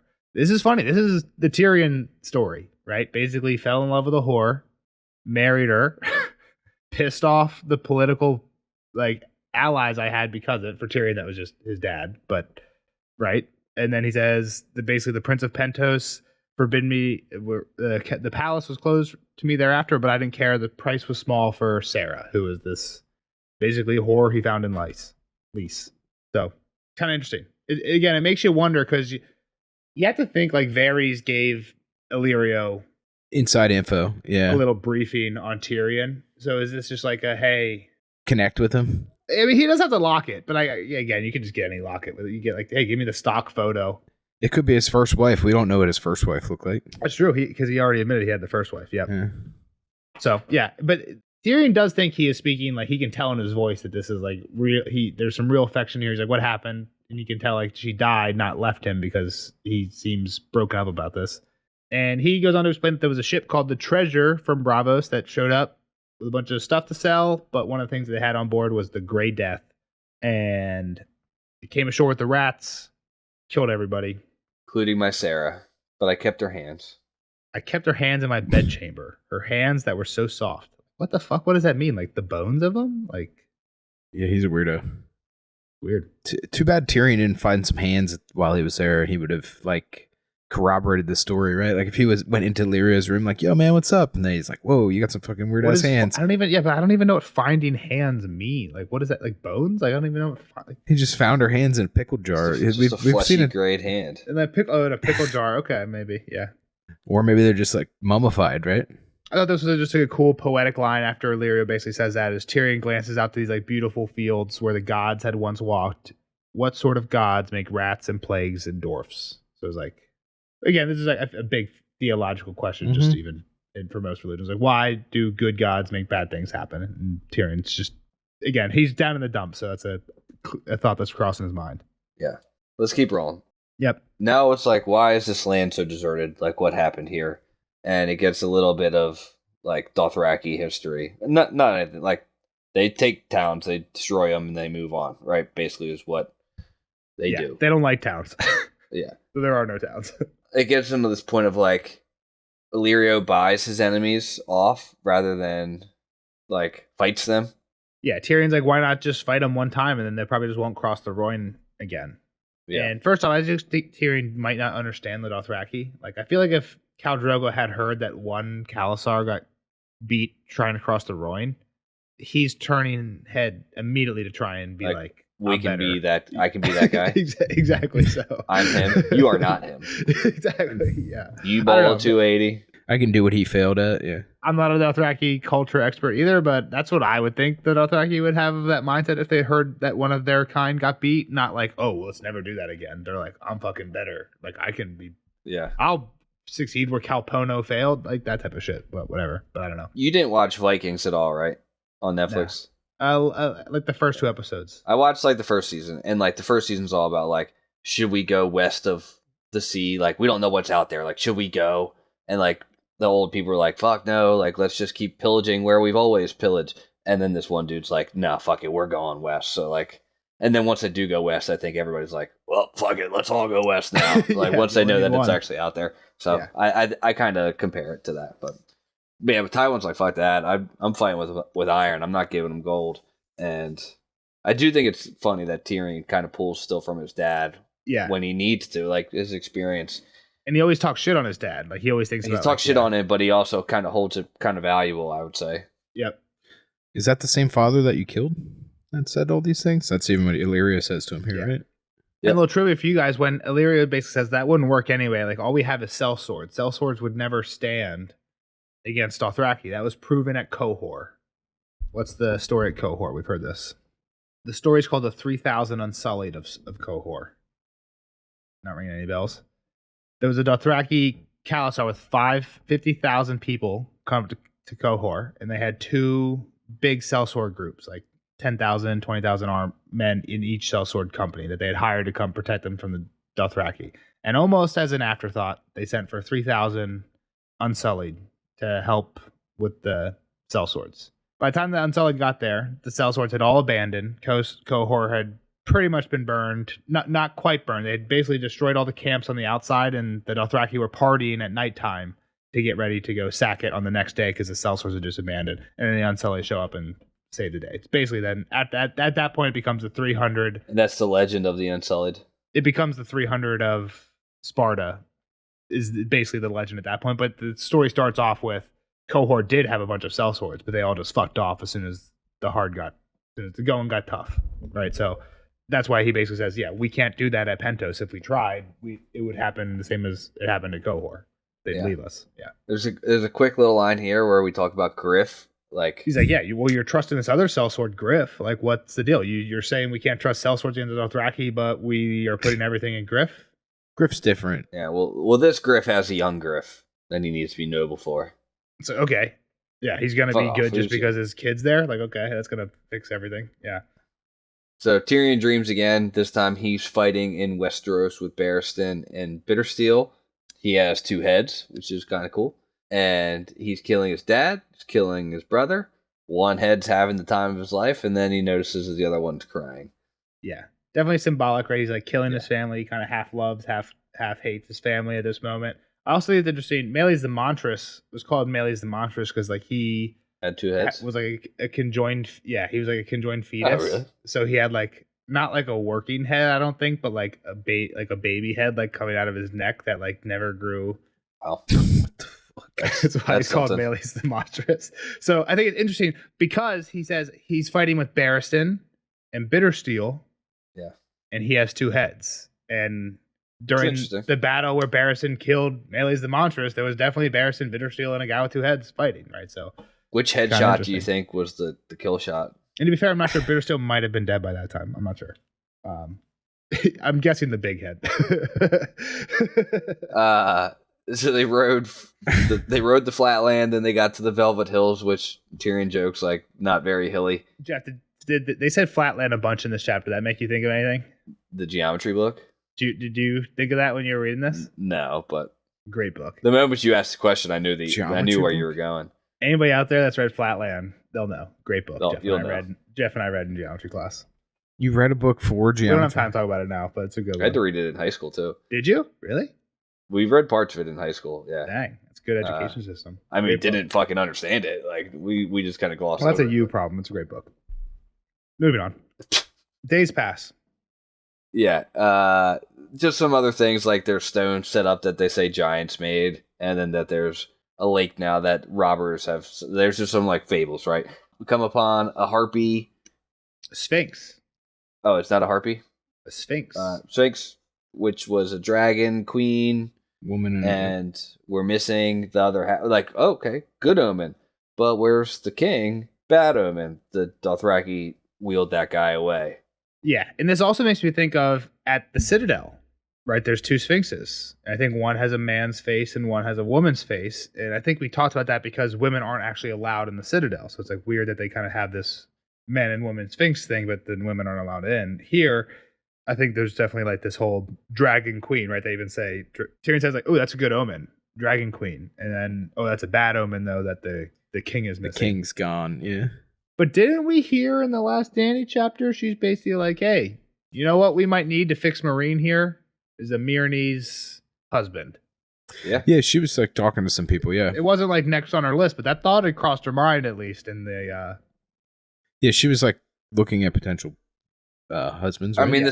I mean, even the beginning of her story, right, is getting this Dothraki husband, and then like she kind of was maybe considering in what's it called? What's the one place, right?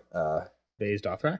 Oh, Karth. The city, the best city that ever was. Karth, yeah. When Zarazo and Doxos was trying to marry her. So like it's kind of always been a thing. It's like, if I need to get married to get where I need to go. Well, I thought you were going with her king was a Dothraki at first, and then that was like. Well, I do think there's something that the the king harpy was stolen by the Dothraki. Does that kind of symbolize that that's a Drogo? She can't be married anymore because the Dothraki already stole that opportunity. That's the only other like metaphoric thing I pulled from it. But it's a good point, Jeff. I didn't even look at that. Yeah, I didn't think about the Dothraki symbolism in there too, but I think it's a good point. Yeah, I like that. Tyrion gets drunk that night and starts singing a song, which you love to sing the songs. He rode through the streets of the city, down from his hill on high, o'er the winds and the steps and the cobbles. He rode to a woman's side, for she was his secret treasure. She was his shame and his bliss, and a chain and a keep are nothing compared to a woman's kiss. That was all he knew, except for the refrain, which I'm guessing is the same as chorus. The hands of gold are always cold, but a woman's hands are warm. Yep. Is refrain the same as chorus? I don't think so. Like last final verse. Really? Refrain is like something that you come back to, I think, over and over again. That's what the chorus is. What? And the chorus is longer than that? Whatever, as long as it's said more than once. It's a wasted line if it's only said once. What's Google saying? Acts like a song's chorus in a poem here, so that's fair. Oh, acts like a song's chorus in a poem. Okay. Yeah, look at that. Nelson was right. I'll let you have that one, Nelson. Good job. So the song makes him think of Shay, because this song's about him and Shay. He can't remember if he actually kissed Shay. This was the Blue Bard, right? The guy who was chilling. Wasn't this the guy who was chilling with Shay? Or yes, but that wasn't the Blue Bard. The Blue Bard was the one that Cersei tortured that was hanging with Margaret. Yeah. Kyle? It was this singer. Fuck. I can't think. Is it Silvertongue? That was all I could think of. Yeah, Simon Silvertongue. I was giving Kyle a tongue hint. I didn't see that. Yeah, right. I swear I didn't see it. That was all I could think of. Where did he get to? Do we know? Braun chopped him up and put him in a bowl of brown, I think. Yeah. Oh, yeah, that's right. Yeah, so he thinks about Shay. He thinks like, oh, I did kill her. Again, I think this was a little open. I think George basically was like, I hope everyone understood what I did with the Shay death and how he killed her with the golden hands chain. Like, I think this was a little bit like making sure anyone who didn't get that like parallel between the song and the golden chain and Shay and golden hands are cold or always cold, but women's hands. And Tyrion's thinking, I think that's what this part's about. And Tyrion's like, oh, did I actually kiss her? I couldn't remember. But then he remembers the first kiss with Shay by the Green Fork, and then he remembers the first kiss with Tysha. Neither of them knew what they were doing. And then he closes his eyes and tries to remember Tysha, but instead he just remembers Tywin saying, wherever whores go. And he hears the crossbow again, and then he just rolls over, shoves his face into the pillow, and tries to fall asleep, and darkness takes him. Out. Because he was hammered. Yes, that's part of it. Hammered and fucked up. Mentally fucked up, not drunk fucked up. Yeah, I mean, I don't really know what else to say about this one. This was, like I said at the beginning, not my favorite, but I think that's more the point of it. Tyrion was trapped, so we were kind of trapped with him. I don't know that I have like a ton of predictions unless they're guided of sorts. I don't know that this changed anything I kind of thought of. Well, I mean, we had no idea what next. At the end of the last Tyrion, basically it was him and Illyria saying like, hey, we're going to have a meeting to talk about what our plan is. So, I mean, now I think one of the big things is we know what Tyrion, at least it seems like his plan for the considerable future is. Right? We're going to Volantis. We're going with this guy Griff that we don't really know anything about, except for he's a sellsword that for some reason Illyrio has trust in, even though he was talking shit on other sellswords. Right? I think this chapter does I agree with you guys. I don't really like the chapter. I think it's one that like once I finished it, I was like, I didn't like that, but I feel like we're gonna have some good discussions on the podcast, and I feel like we did. Right? Like I feel like there's interesting things that get brought up. I don't think I really like the way it's delivered, and I feel like because nothing plot wise is really happening except for travel. I don't know. I kind of agree with you. Not one of my favorites, but interesting points. I think maybe the interesting part for me, I guess, is like Griff, right? Like, what is he? Why isn't he with them already? Like, that's kind of weird to me, right? Like, these are kind of questions I have that I don't really know the answer to yet. Like, how does he come to play in this? His name was dropped originally, like we should know who he is, but then it's explained that we don't know who it is, but he's still very strange and enigmatic. So looking forward to seeing that, how that kind of plays out.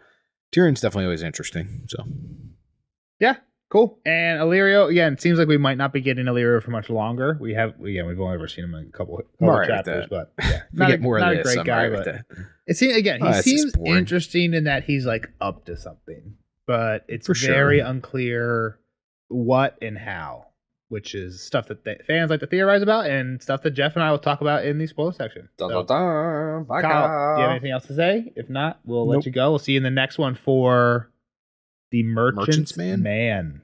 Oh, what do you think about that? What is that? What does that mean? I don't fucking have any idea. Forget even who the merchant could be at this point, honestly. I didn't think too hard on it. No predictions? It's probably somebody I have no idea who they are. What if it's Griff? It's not a spoiler because it's in the first paragraph. I'll tell you, it's somebody we talked about in this chapter, but I won't say more than that. That was going to be my next guess was Doran's son, but I didn't pick that. So we'll find out in the next chapter with Kyle and the Merchant's Man. See you guys in that one. Bye, Kyle. Bye. Later, nerds. Spoiler alert! Spoiler alert!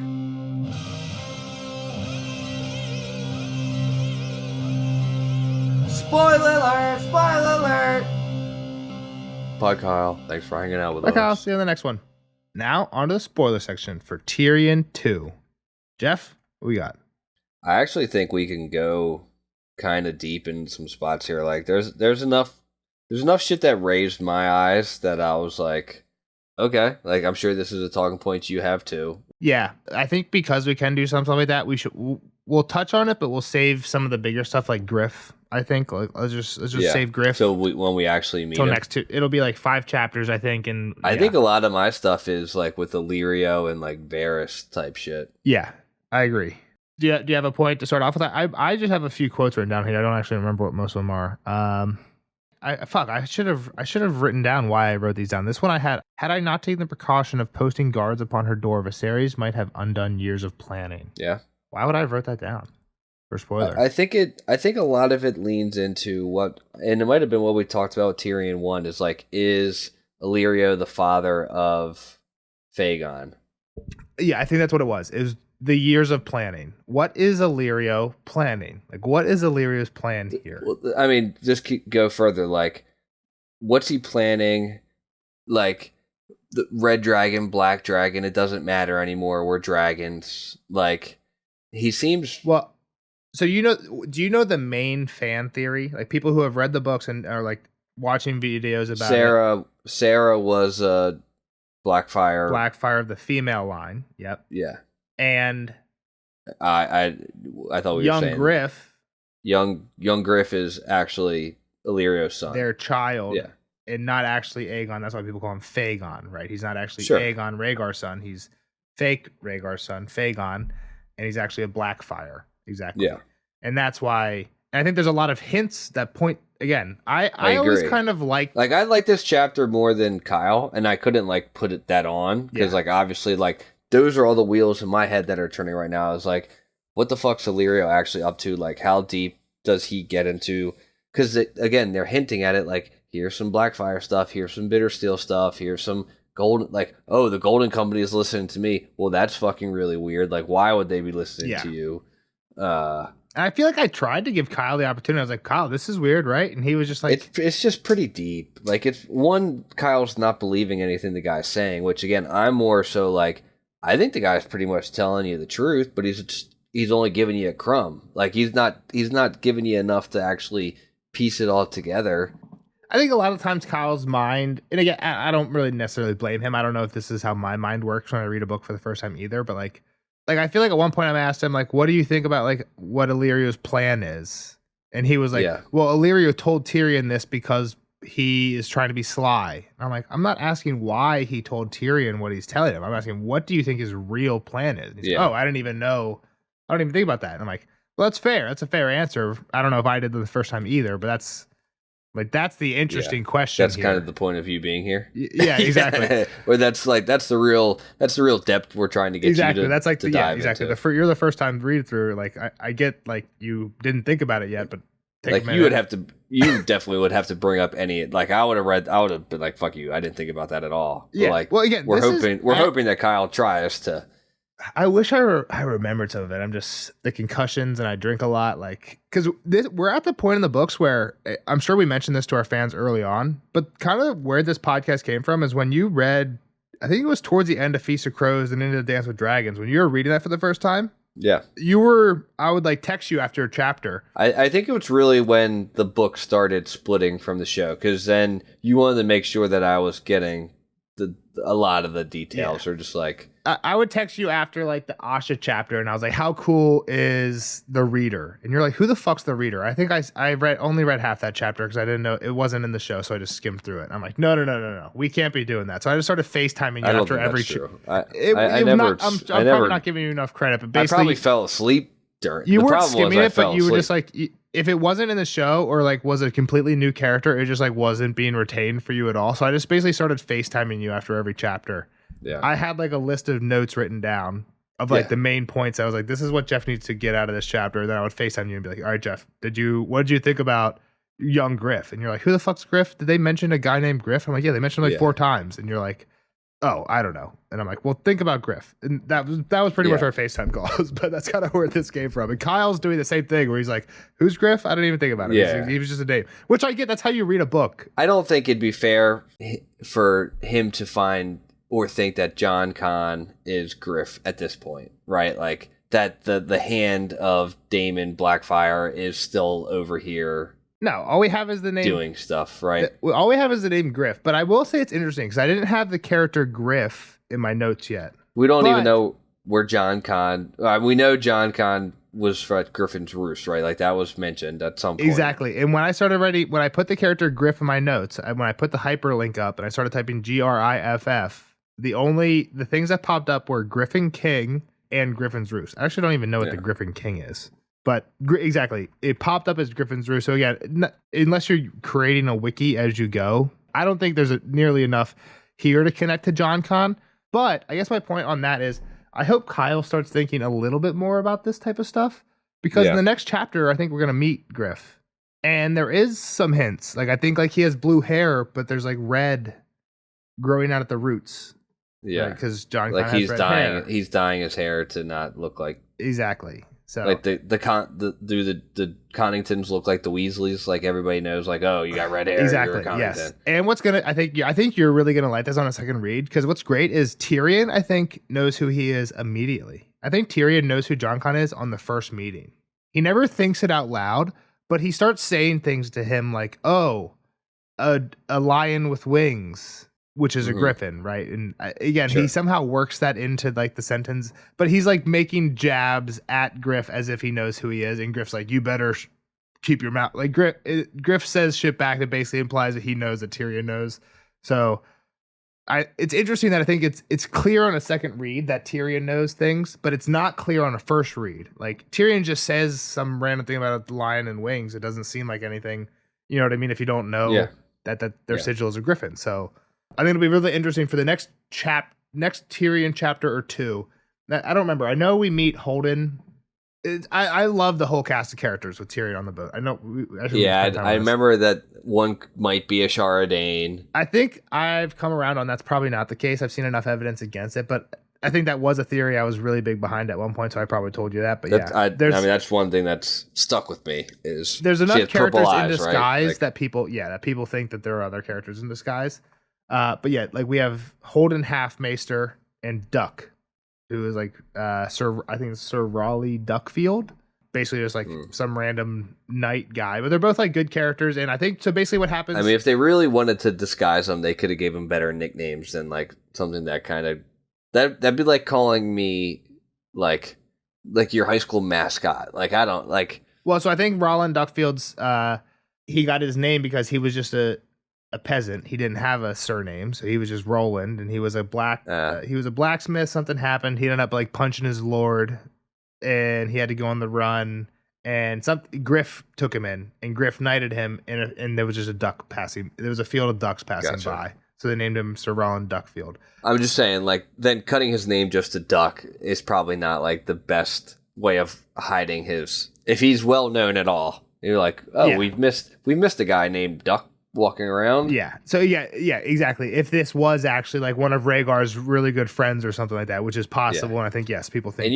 And you're Griff, who kind of looks like a Connington, who's from Griffin's Roost, right? Like, yeah, it's like using your name and your password, right? Like that's the first thing people are gonna try. It's like your birthday, right? Yeah, exactly. Yeah, like the street you grew up on, your mother's maiden name. Like, yeah, if you took those nowadays, yeah.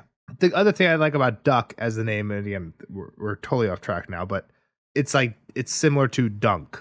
Oh fuck! Right? I'm not even listening.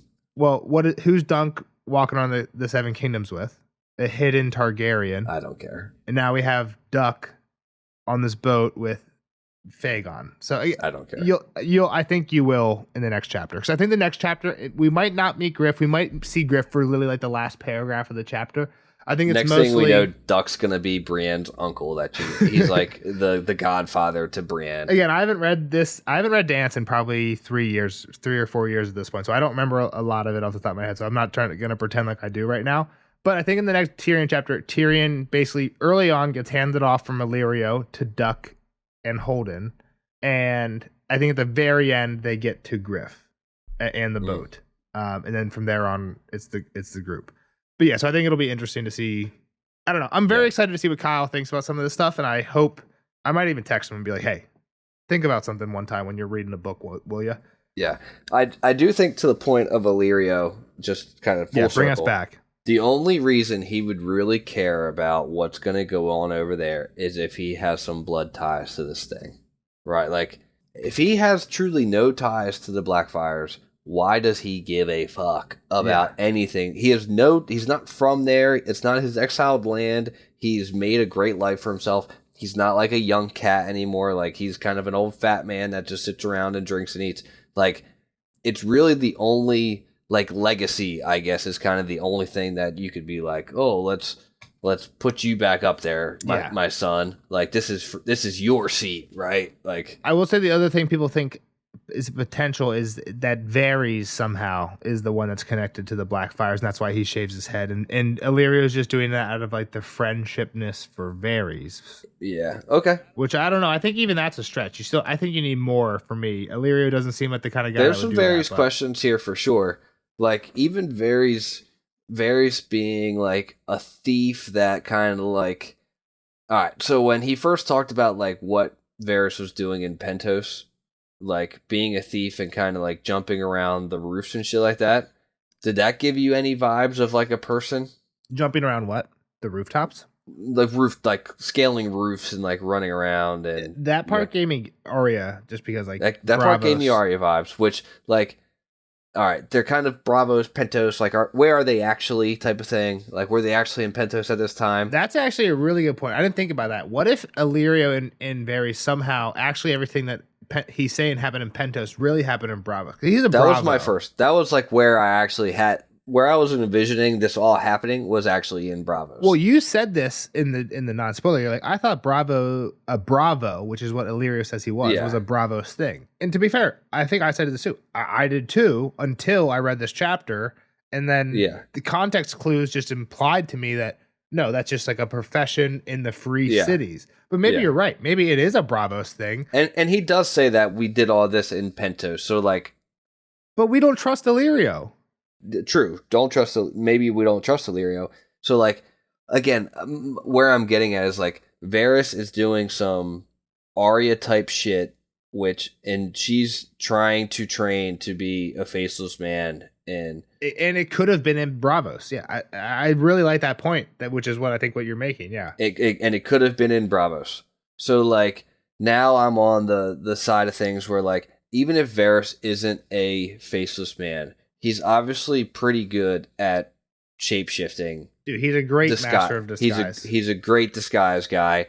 Like, I kind of love this theory that I don't know if maybe you're just too pussy to come out right and say it, but I love the theory that these guys were actually in Bravos and Varys was a faceless man, not a normal thief. And I don't know if he's a graduated faceless man to like I'm fucking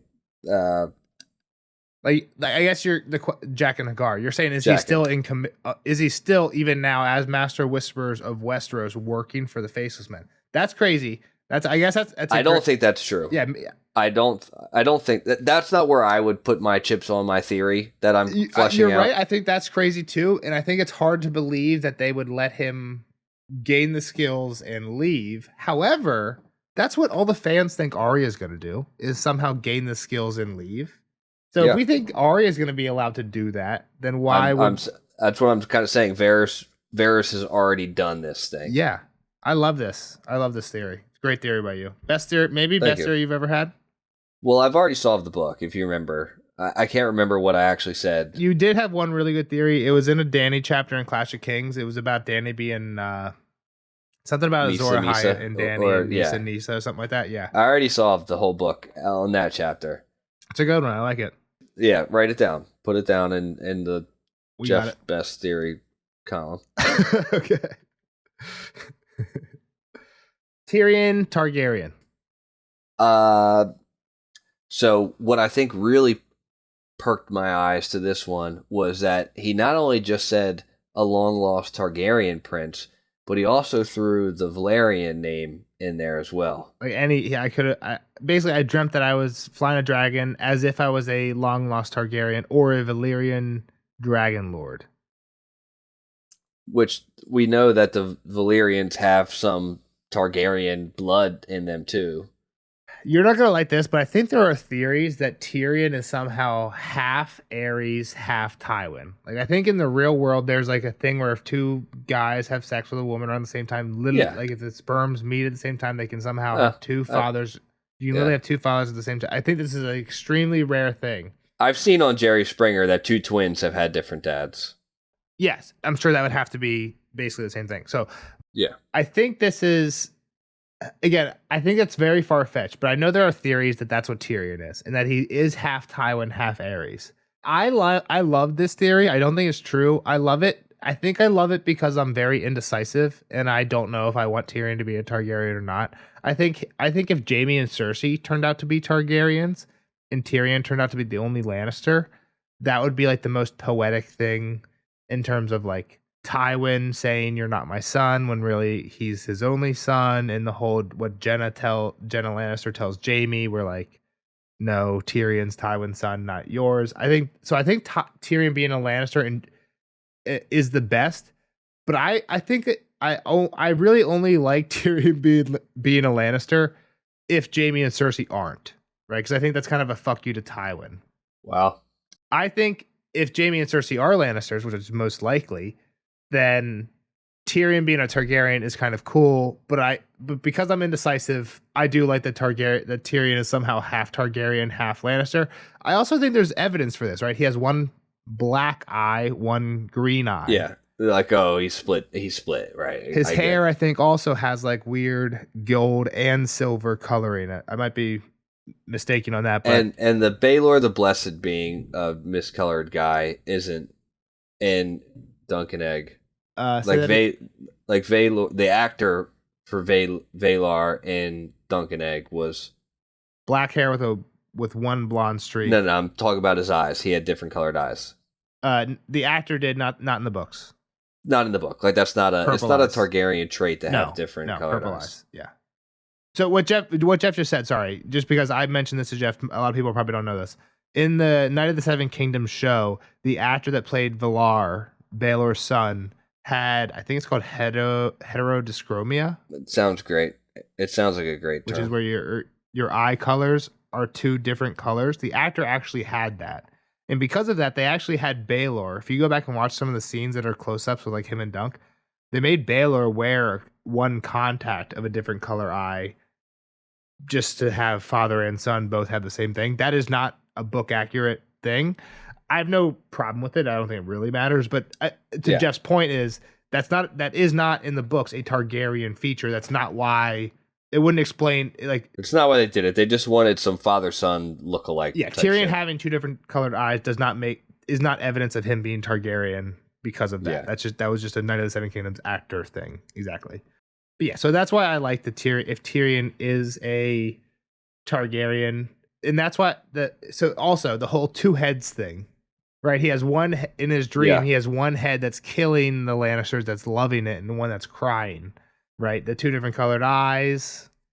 at face value, I was like, oh, it's kind of like the devil and the angel just being on your shoulder type thing. Like, one's telling you to kill him, one's telling you, hey, this is your family. But and I guess if we're being real, right, you don't need Tywin at all for him to be half Lannister, half Targaryen. Tywin's wife, the mom, is also a Lannister. Was a Lannister. So if it is Aerys, that's why you don't need this crazy like two sperms in the egg at the same time. Like literally, if it is Aerys, if he is a Targaryen, but then wouldn't that be the same for that would be the same for Jaime and Cersei. Yes. They're just not Tywins. They're just not Tywins, which his pride would care much more about them actually being his. It's one of those things where like we'll never know, but I think George intentionally made it ambiguous as like Tywin potentially never had any kids, right? Like again, I think that's very slim chance, but I love how like that door's. It's it's kind of the thing you say with the ID. You never know. Yeah. Again, there's no DNA. There's no DNA. So it's all good stuff. Quick one. When he woke, dawn had come. Yeah, fuck it. I don't have anything. There's too many sweets in here to even. Sweets was one that there was a lot of. Oh, actually, my last point was a sweet. I want to talk about more things of this, but last point. Just get the sweet one out of the way. Is it a quick sweet? It was what? Yeah, it's a quick one. I think it's when he's talking about Shay at the end. Though he still recalled the first time they had kissed in his tent beside the green fork, how sweet her mouth had tasted. Yeah, that makes me. I wrote that down because it made me wonder if. Like again, so sweet if he commented back on the first kiss. So we don't mention this all the time. Sweet. Why do we bring up sweet every once in a while, Jeff? It's because Glow. It was Glow's hot word of like anything sweet was actually pretty sour. Like it was bad. It was bad. George word. Definitely does this. There are definitely clear examples where he does this on purpose. Where sweet is meant to cover up. Is like you put sweet perfume up on to cover up something sour. Like so normally it means somebody's lying or. There's something tricky going on here, right? And we've grown like, oh, my sweet sister Cersei is something Tyrion says a lot, where like he doesn't actually mean that she's his sweet sister, right? I think the big quote about this is when Dany walks into Karth and she's like, "Oh, this is the most amazing thing ever," and Jorah's like, "Sometimes sweet smells are used to cover up, trick you, trick stuff." And so for that quote, with the reason I wrote that one down is I've definitely said this before, and again, I think I was actually convinced off of it most recently. But again, we've done these podcasts over so many years, I forget why at this point. You're a flip flopper anyway. Shay, for a while, I was convinced Shay was on Tywin's side from the minute she met Tyrion. Okay, I think I came off that at some point and decided that Shay took the opportunity towards Tyrion's trial. That's around when she flipped. Like she was loyal to Tyrion for a while and then flipped on him towards the end. This makes me think the other thing. When he kissed her the first time by the green fork, how sweet her mouth had tasted. Right? Again, if we're going with the glow thing. She was trickery. She was already trickery. Yeah. And the other sweets in this chapter are basically just like everything he's eating with Illyrio is sweet. Sweet berries, sweet wines. Like it was almost so sweet he threw up from it, the wine that he's drinking when he's eating with Illyrio. So to me, again, like we even said this without saying the sweet thing, Illyrio is a bullshitter. I sound like fucking Walter Jr. there. Illyrio is a bullshitter. Like he's spraying a bunch of perfume over like the actual details. I do think that there's details in there that matter, but there's so much perfume around it that you get lost in that part of the It's like a word problem from 5th grade where they just give you a bunch of info that doesn't matter. But there's what you need is in there, but there's so much other stuff. Find it through the word salad. And I think what's in there that he says, and I think you'd probably agree, is he says like blood. The main thing I think is when he says why the Golden Company broke their contract. He's like, some contracts are written ink, some are written blood. Yeah. It's interesting. I didn't think about this because Kyle didn't know. Is this true? Kyle did not know that the Golden Company was a Blackfire thing until this chapter. There's a couple of things I thought he should know already. That the Blackfires built the Golden Company. I thought that's been laid out. If not, so where would it have been? Would it have been in Dunk and Egg? There's been so many mentions of the Golden Company in the last 2 books. Let me actually. I have a note on the gold. Let me check my Golden Company note. Let me see. I feel like it's been okay. I feel like it's been mentioned 6 times. Right. It has. Aerys 1 Feast for Crows says again. So this is Aerys Oakheart talking to probably Arianne Martell. Yeah. Are you aware the Golden Company has broken its contract with Mir? That would be Ariane saying that. Sellswords break their contracts all the time, says Ares. Not the Golden Company. Our word is as good as gold, has been their boast since the days of Bittersteel. Mir is on the point of war with Lys and Tyrosh. Why break contract that offered them prospect of good wages and good plunder? Perhaps Lys offered them better wages, or Tyros. No, she said. I would believe it of any of the other free companies. Yes, most of them would change their sides for half a groat. The Golden Company is different, a brotherhood of exiles, and the sons of exiles, united under the dream of Bittersteel. It is home they want as much as gold. Lord Ironwood knows that as well as I do. His forebears rode with Bittersteel during these Blackfire rebellions. So again, she's thinking that Quentin. Yeah. So he should know. He should have remembered. Which again, I don't put too much on it because there's no shot that I remembered it the first time that I read it. But that's one quote in Ares 1 Feast of Crows, which was a year ago, at least for us. Probably more, a year and a half, probably closer. But he is pretty good at especially because we just got done Dunk and Egg with him. Well, the other trick was, to your point, at that point, we had just read the second Dunk and Egg novel, right? Because that's in between Storm and Feast. So he had just heard of Bittersteel, I'm sure, when we did that. So my first read through, I didn't read Dunk and Egg till at all. Yeah, we podcasted it. On a second read, isn't it cool how when you read these when you read the Dunk and Egg and the normal books in actual release order, how the connections there's no mention of Blackfires till the second book, the second Dunk and Egg, which is when we would have had this Ariane chapter then right after that. Yes. Yeah. And then in this book, Fagon is if Fagon's a Blackfire, that's you know what I mean? So again, cool. I can connect the dots a lot easier this time, honestly. But it almost makes Dunk and Egg necessary reading.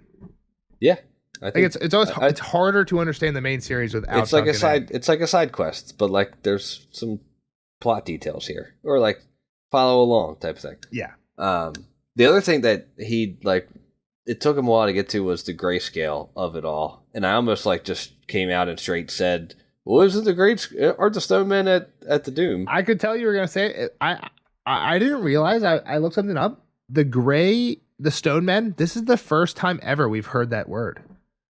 Okay.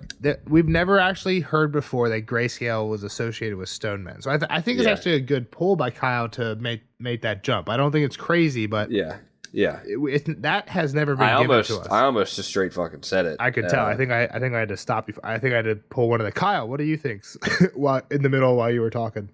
Yeah. But it was good. I mean, I think you were spot on. It's one of those things that we will see, and it'll be. And then it cool does. There's more context clues to disease and death. Just let the. I think we do know that grayscale goes until you become a monster type of thing. I alluded to that we don't know that in the non-spoiler, but I think you're right. I think we have learned that at some point. I don't remember what we have learned in the book show. It just wasn't actually called Stone Men. Yeah, I err on the side of caution. Yeah, and I wasn't, and I was like, yeah. I have a point. Go ahead. I think this is the first chapter that I've read that I actually believe that Tysha did like Tyrion. Really? Because I was thinking the opposite. Really? I was thinking, I wonder, if somehow, because Jamie said she was a Crofter's daughter, and we've heard in his own chapters now, we've heard him think that. Well, it's nothing about who she was, but if she was a whore, you'd think she would know how to kiss somebody. She'd be at least a little bit trained in how to kiss. So I think we're thinking of the same line, and it's kind of weird, but I think the line's something about when their tongues You remember the first time with Tysha as well. She did not know how, no more than I did. Yeah, keep going. We kept bumping our noses, but when I touched her tongue with mine, she trembled. Yeah, so that makes me feel like she potentially doesn't want to do it, but I don't know, it might just be a nervousness thing, right? So the doesn't want to do it makes me think she's a whore who's almost repulsed by him. Right, which is what he's kind of used to. I don't know. Which is why I was thinking the other way. But I don't know. It might just be a nervousness thing. I think. Yeah, I don't think if she really didn't need to kiss him if she didn't want to, just start. Well, Jamie bought her again. If she is a whore, Jamie bought her and said, "Hey, you're gonna sleep with my deformed brother." Basically, sure. There are whores who, in that situation, I'm just, it's kind of fucked up. I'm thinking of the Forrest Gump situation when they're I guess the Forrest fucks that up, right? he like pushes her pushes her off. It says she tastes like cigarettes, but yeah, then she starts coming at him. I don't know. I could see a whore in a situation. I mean, the other one's with Lieutenant Dan. Exactly. Yeah, with Bran, our boy. Yeah. Yeah. I mean, Tyrion goes around the world whoring, right? He goes around all of Westeros. No one's ever turned him down. Yeah, and I'm sure. I think he's said before, like he can tell that, like he's like I think he said it. It might even be in a future chapter. At some point, he says, "I've been with many women that despised me, and I knew they did while we were in the act." And so I guess like this seems, you're right. This seems different. This seems more like he's saying we were both innocent, not like she wasn't just another. Yeah. Okay. Yeah. Now that we think about it, I think you're right. I always thought that after the Jaime confession, she was real, but I was like, wait, the tongue trembling thing was like, wait, I thought that was a little bit weird when I read this one. Last point I had was Sarah, his second wife. Yeah. Sarah as me as well. I think if she had purple eyes, it would be like even like more of like a, hey, look at me, I have white hair and I have purple eyes type of thing. Because you're saying, because in the locket she has big blue eyes. Big blue eyes, and it's very apparent that was stated that she has big blue eyes and white hair. I feel like there have been a time or two, like I feel like Egg's eyes might have been thought of as, like Dunk might have thought Egg's eyes were blue the first time he saw them, and then in a different light he's like, oh, you know what? I mean, it can be hard, sure, for sure. Yeah, I think blue's close enough that it's hard to tell. The other trick is, though, he says he found her in a Lyceum pleasure house. Lice people are basically blue-eyed blondes. So it's like George is definitely playing that game. But the other thing is... But her hair was like silver with blonde, right? Like It was, gold and silver streaked or something like that. But again, he's looking at a picture in a locket. So it might be... Yeah. How big's the locket? How clear's the picture? Who drew the picture, right? It's not like anybody took a photo. Yeah. And someone can give me the full details in the comments because I forget right now. But in Fire and Blood, right, so the history books on the Targaryens, we learn that Jaehaerys the first, so Viserys' dad, telling that to Jeff because Viserys from House of the Dragon, his dad. Yeah, the one that had to pick between... Yeah, he had a ton of children. A lot of things happened, which is why he had to end up picking, but he had a lot, like I think over 10 children. One of his daughters was rebellious. Her name was Sarah. I forget the full story. She ended up being a whore in Lice. And her name was Sarah. And again, this was way before, so it's not the same person. But I think there's a... Could it be a line? Yeah. And also now we know Sarah is a Targaryen name, right? We have an actual Targaryen history named Sarah. So... Yeah, I think there are intentional parallels there. I don't know if there's... I don't think it's supposed to be a direct line, but interesting to know if you know a little bit of the Targaryen history. So, I think she's probably... I think you're right. I think Sarah is probably a Blackfyre female line. He marries her because he knows that, partially, right? I also think part of Illyrio's and Sarah's relationship is probably Robert and Lyanna-esque, where, like... Lyanna probably never liked Robert that much at all. Sure, I agree. And I'm not saying that Sarah didn't like Illyrio at all, but I'm saying I think Illyrio is probably romanticizing that a little bit. Like Robert talks about Lyanna as if they were in love, and Rhaegar stole that.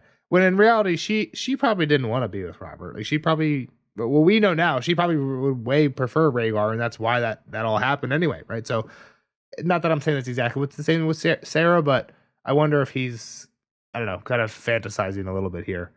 And then the hands thing, I think, is really weird. It makes me wonder, I don't know, what does the hand thing make you think anything? The hand makes me think of a couple things, right? We know that, like, a hand was sent down from the wall to prove that others exist, right? Yeah, but kind of to what I was saying in the non-spoiler, what happened to that hand by the time Alistair actually got to show it? It rotted. Yeah, no, it rotted to the point where it wasn't even doing the movie. He had a fucking moving hand in a jar when he showed up to King's Landing, and they made him wait too long. That stopped happening. First off, that's when you actually think about that, that's unbelievable. If he showed the fucking guard that, they would be like, no, we need to go to the king right fucking now. Like, it doesn't matter who you show that to, you are somehow getting to the king in an hour. because that's fucking crazy. But okay, whatever. Past belief. Somehow they locked him up till that shit rotted away. How is Illyrio keeping a hand? It's gonna rot. Right. Yeah. I mean, is it just bones at this point? Like, we need somebody to actually find this hand. Like, is it, if it's still like skin and shit, like, there's something weird, or is it pickled? Like, we don't know. Well, this is what I think. How'd she die? How did she die? We heard in this chapter. The plague. The gray death. Could that be grayscale? Yeah. I mean, it's kind of like linked, like. So at that point, he's got her hands because they fucking turned to stone, and now he's got fucking. And he does mention that they were her soft and they hands. used to be so soft. Yeah. So that's what I think. I think he's got her grayscale hands. But like, you can't touch that. Like, you can't even admire that. Yeah, you gotta have that. You gotta grayscale. have that in like a Beauty and the Beast rose jar type thing. Where you got on that you can't lift the lid off of. No way. Yeah, that's a biohazard. Yeah, no way. No fucking. Yeah, maybe not even in one of those. Yeah, put it in fucking epoxy or some shit. Yeah, exactly. But whatever the hands are. So I'm not a huge fan of this chapter, even though there are interesting things, and this chapter might be one of the longest we've ever recorded. Yeah, and we just rattled off a lot of shit. But I bet if we were to record a spoiler section of this chapter after the Winds of Winter, we would be going twice as long. Like, I bet you. So a thing we haven't mentioned, why did they stop calling them Varys little mice and start calling them little birds? And now we have Shadrick, the mad mouse, who's up in the Vale looking for Sansa, who knows where Sansa's in the Vale, and he's called the Mad Mouse, and he told Brienne, "Oh, I'm out here because Varys has a reward." Like, there's stuff with there's a lot of other stuff in here that I don't think I know enough to talk more than just what I did about it. But yeah, I think after we get another book of information, this chapter might be one of the ones that's like, okay, hold on, maybe that wasn't just Illyrio and Tyrion doing nothing but drinking and talking bullshit. There might be some big bomb drops in here that we just don't quite know yet. Like, I think even me and you could tell there are some, right, with the something's going on with Sarah, something's going on with young Griff, but Illyrio. I mean, what's actually what Varys, like, does Varys have more motivation than just like the best of the realm? Like, Varys is a whole question mark too. Is that a show only quote? Because I always do think about that when I think about Varys. It's like someone must have the realm. Like, someone must. You would have to find that out. Yeah. Because for some reason, I feel like I give Varys too much benefit of the doubt, because in the show, he does seem like just a genuinely good person. When in the books, I don't think that's the case. I'd have to look into it. Yeah, again, I'm trying to think if he was at one point a fucking faceless man at this point. Right now. I think that's a crazy. Yeah, that's a. Yeah, let us know what you guys think about that one in the comments below. We'll see you guys in the next one for the Merchant Man, right. Quentin. I didn't even know. Well, I guess he did guess it. See you guys in the next one. Bye bye.